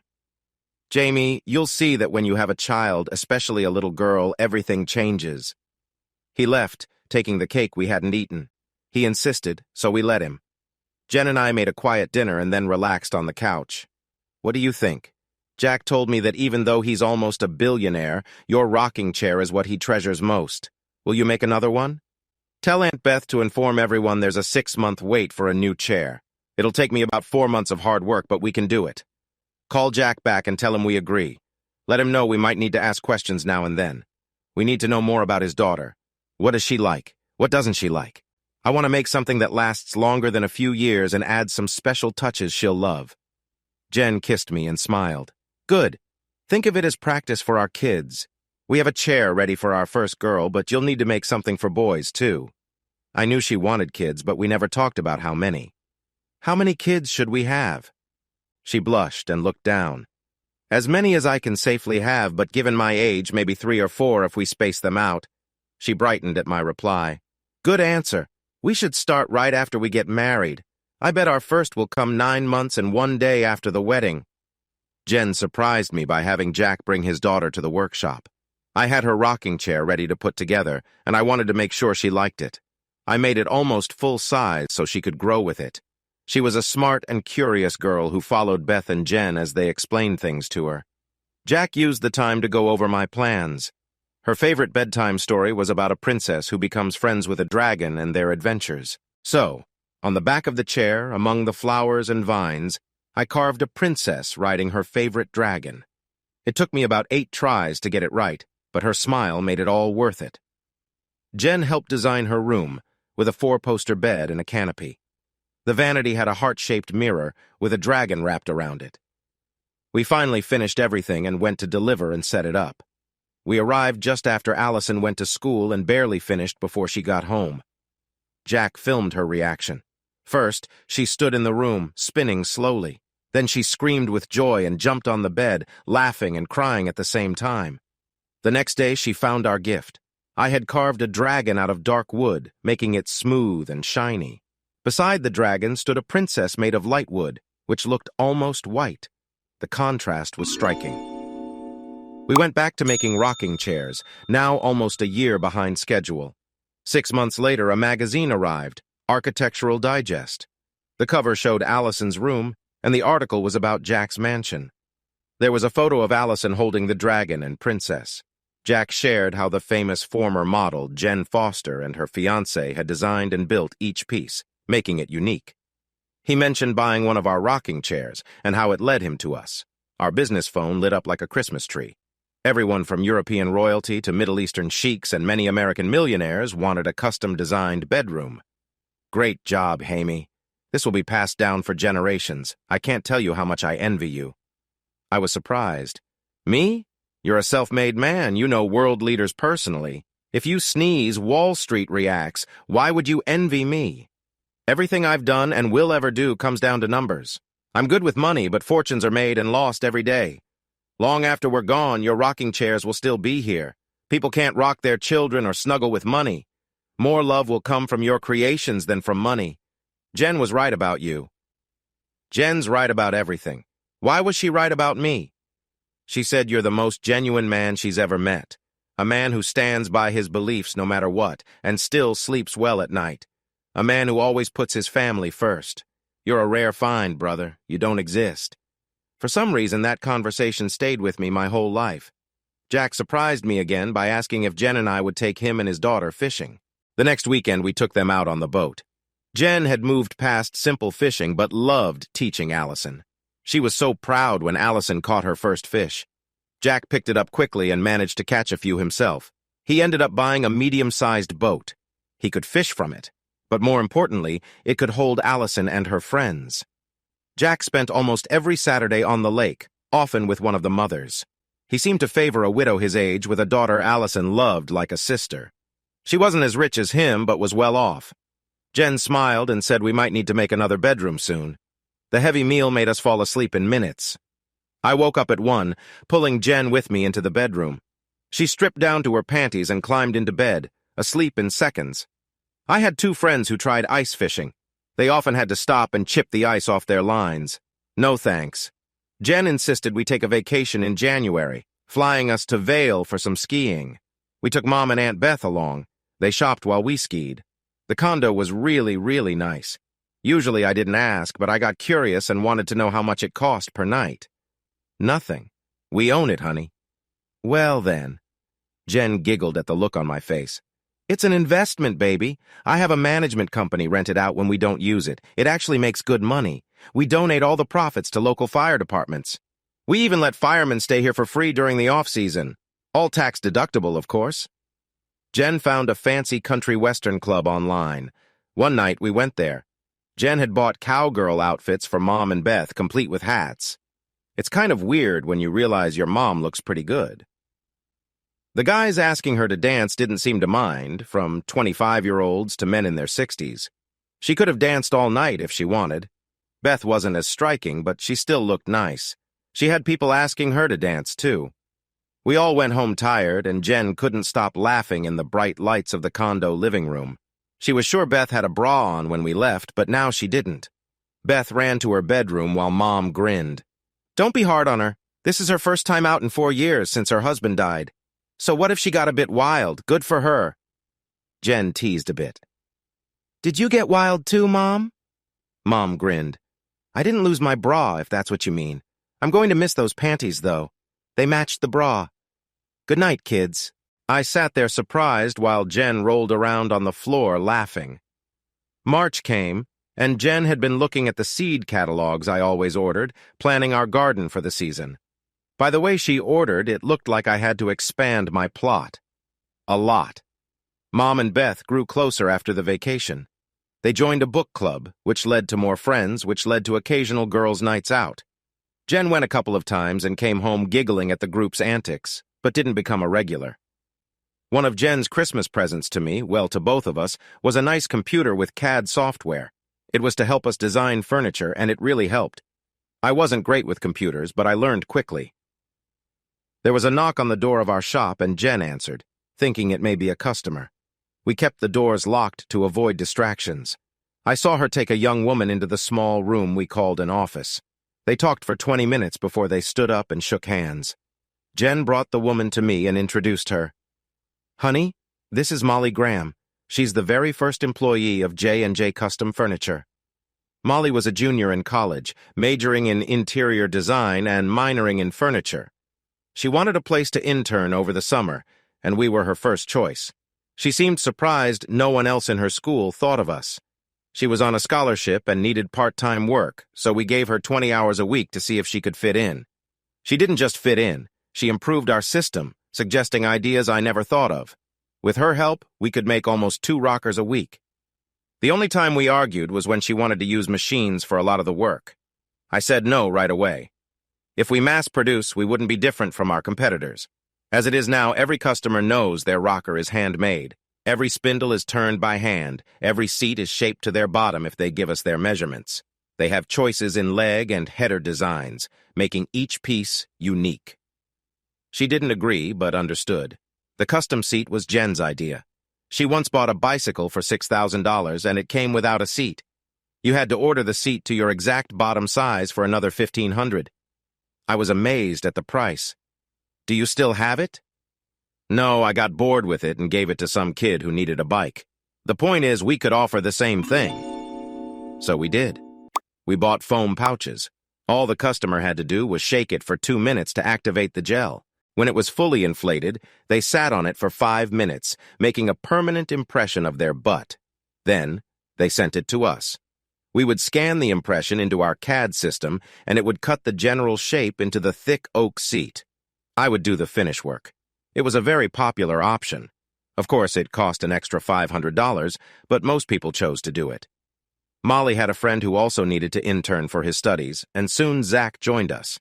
He was good at fitting the finished pieces, making the same small adjustments I would have made, and production went up again. I focused on carving, and Jen handled the finishing. By spring, we were 3 weeks ahead of our orders.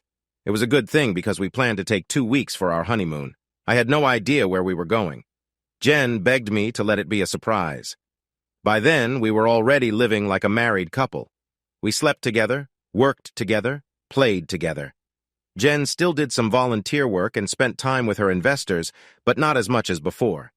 Jen and the girls stayed close, and there were 2 girls' weekends at different spas. I used the time to go hunting. I enjoyed the quiet and found over the years I didn't want to kill animals as much as before, so I carried a nice camera and used it more than the rifle. I still went hunting, shooting 2 nice deer and a big bear during the season. I sent the meat to a butcher shop to get it ready. Jen was a bit worried and didn't like deer meat, but she loved bear meat, especially bear sausage. She made me promise to take her hunting next year. Things were going well. In early April, some old business friends asked Jen to be the face of their new perfume. The pay was good and the work was light, mostly filming a bunch of commercials at once and then just a few more for the seasons. Jen didn't tell me right away. She had her lawyers check it out to make sure it was a good deal. Then she thought about the offer.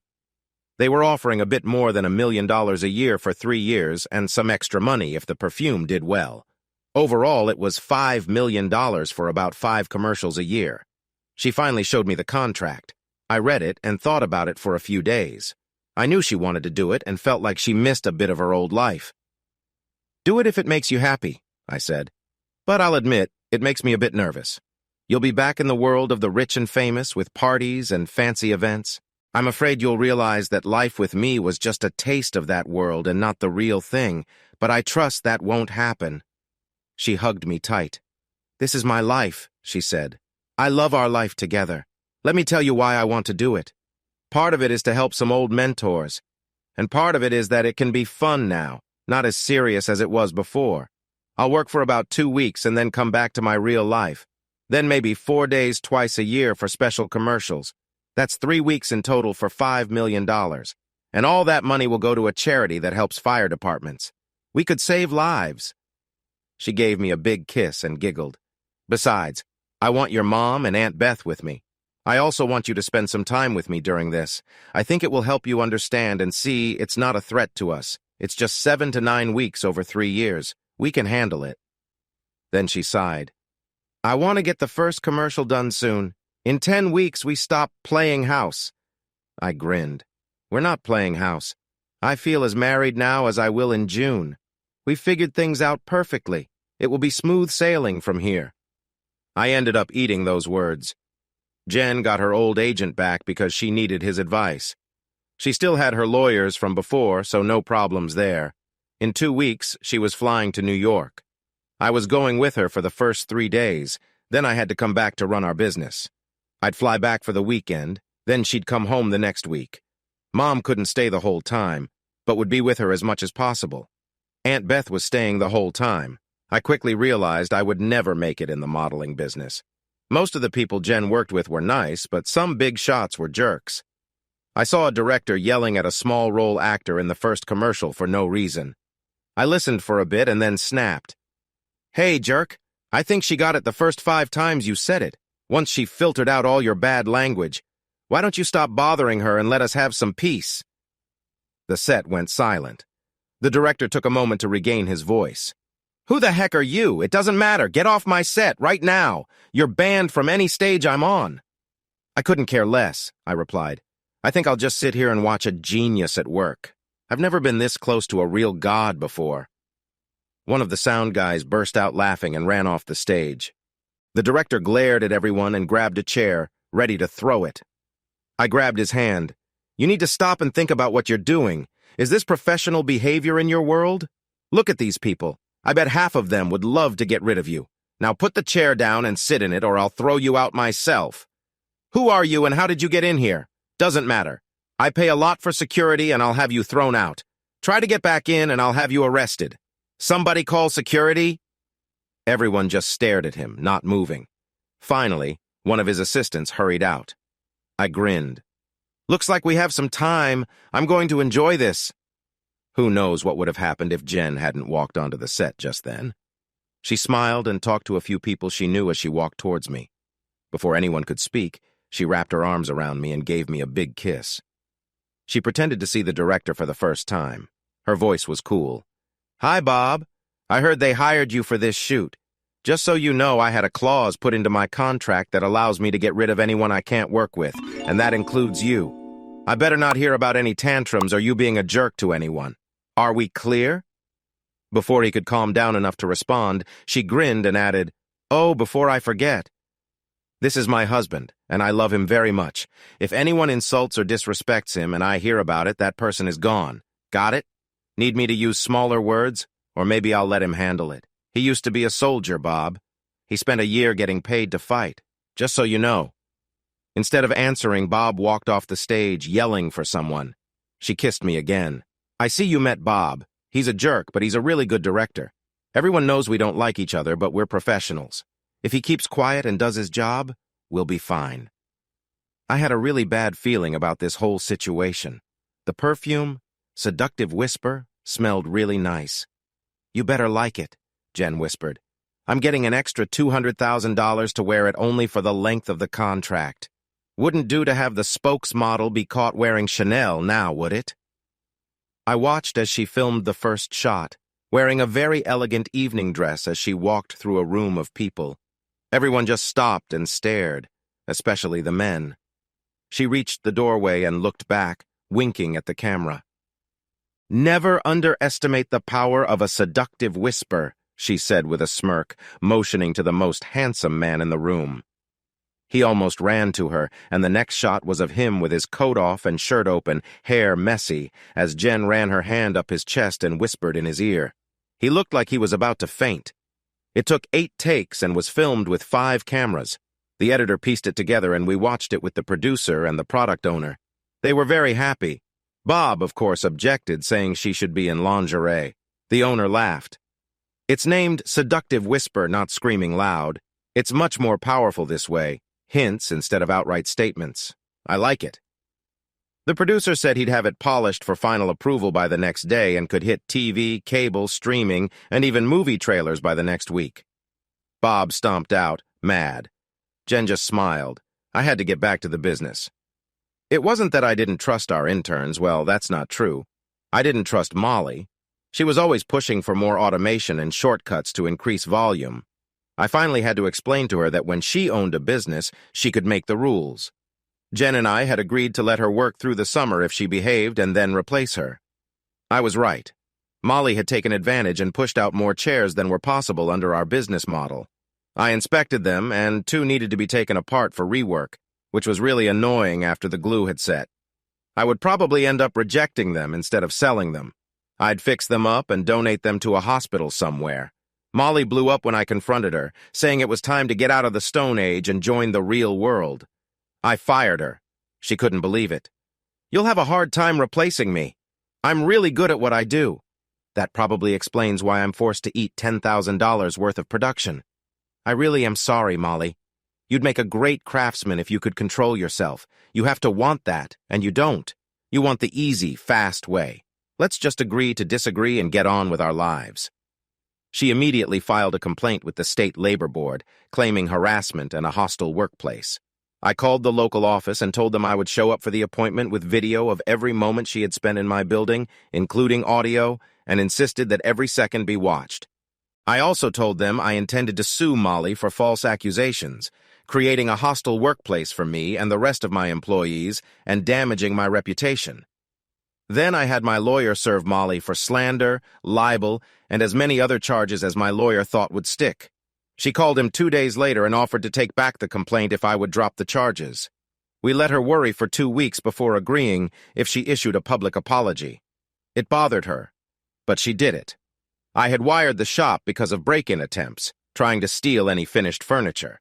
If anyone tried to enter without the safety code, an alarm would trip in my house as well as at the local sheriff's office. They caught 2, but not a third one. I figured he would be easy to identify if he went to a hospital. He'd be the guy getting rock salt out of his leg. While all this was going on, I didn't get to return to New York. Jen was due back in 2 days when Beth called. "You need to get up here. Something has happened and Jen looks scared most of the time. She won't let me out of her sight, and your mom is already on the way." I dropped what I was doing and flew up. I went straight from the airport to the studios. Mom met me at the gate and the security guard acted like he didn't want to let me inside. Mom got right in his face. If you value your job, you'll get out of the way. His wife is Jen Foster, the star of the ads. There seems to be some concern for my future daughter-in-law's well-being. You have a choice. Obstruct us and have the cops swarm the place or get out of the way. He moved aside. Mom turned back when we were almost out of sight to see him dialing. You need to put that phone away, boy. If we find anything wrong and discover you warned someone, believe me when I tell you when Jaime is through with you, you'll wish you'd been arrested. Mom filled me in as we walked. She's in the director's office with him and one of the associate producers.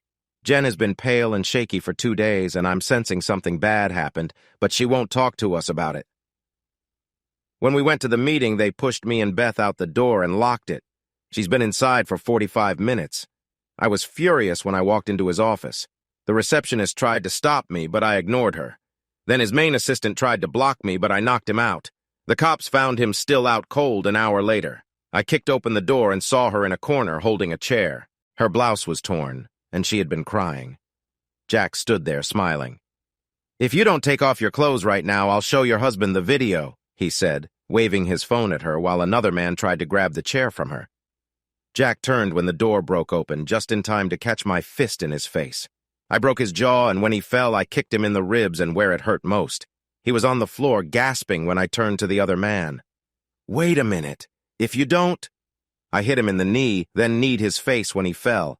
Just to be thorough, I kicked him too. Jen screamed and fainted. I was holding her, kissing her face when the police came in. It was really good that Jen was rich because I ended up in jail.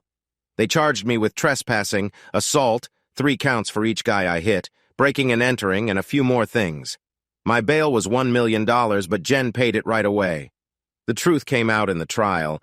Jen had been given a date-wrapped drug 2 days before the meeting at a party. They almost hurt her badly, but stopped short when she managed to kick Bob. That scream brought people to the door. They got Jen into bed and said she had too much to drink to cover it up. Beth was also drugged and out cold.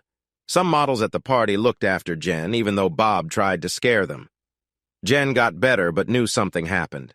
She went to the office to confront them when I showed up. Things had gotten really bad. Jen was holding a chair and calling for help. How did we know all this? I grabbed Bob's phone before the police came. It had videos of him taunting Jen and more.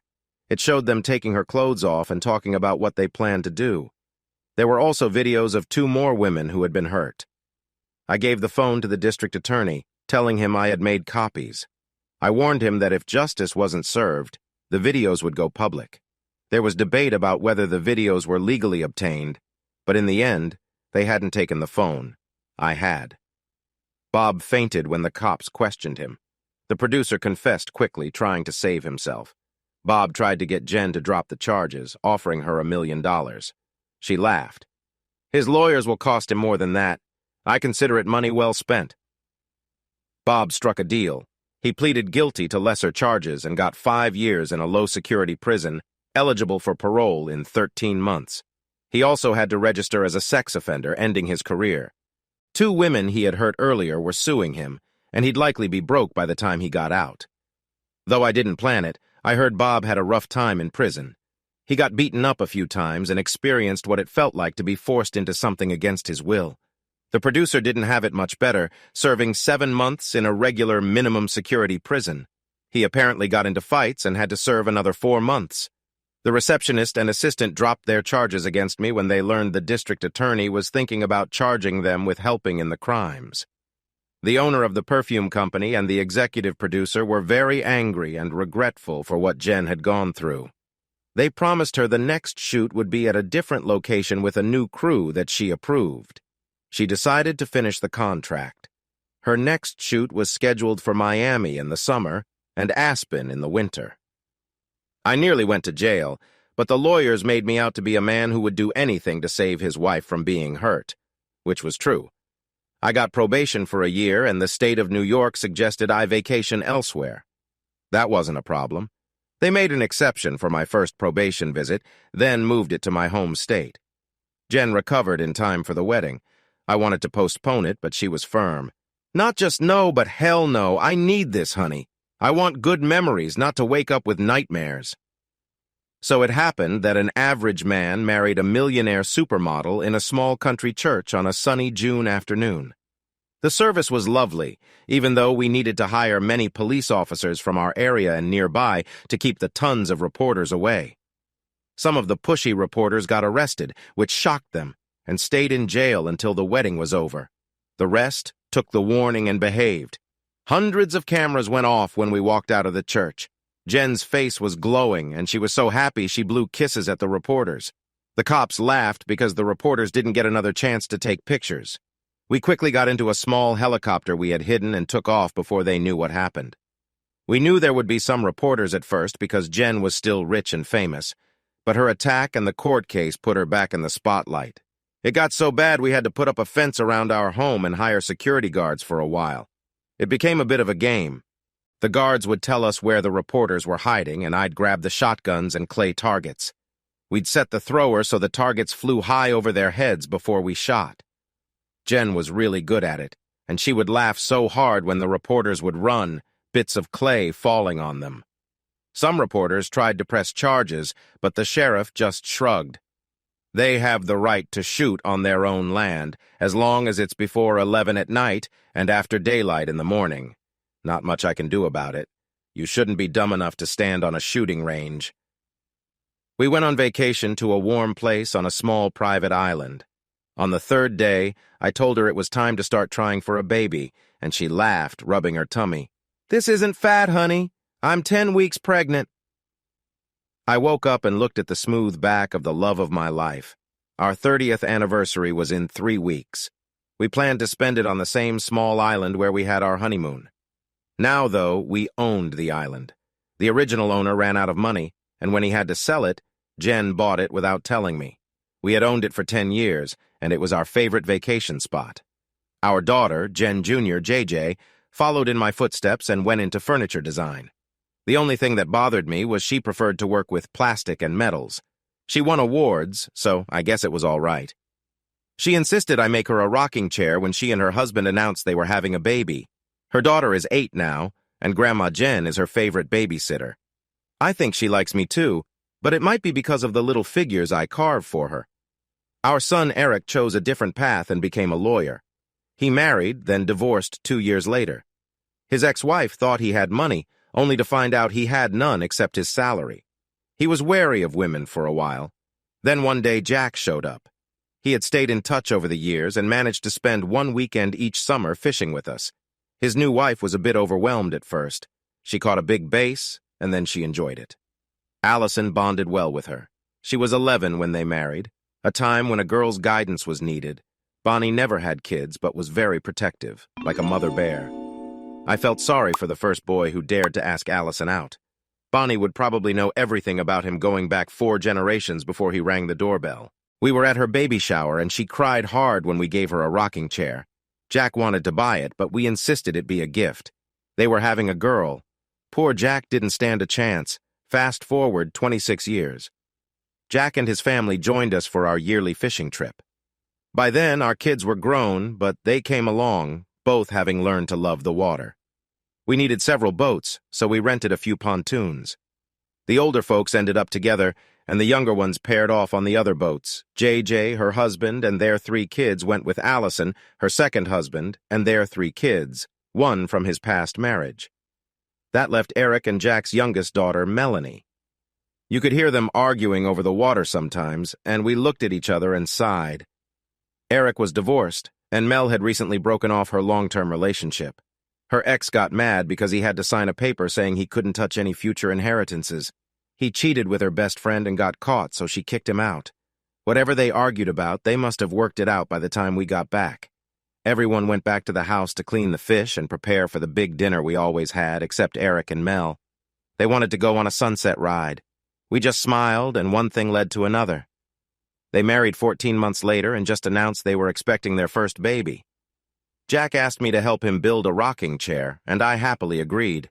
They didn't sign a contract before getting married, saying it wasn't needed. Jack told me he felt most sure about tearing up the papers he had prepared.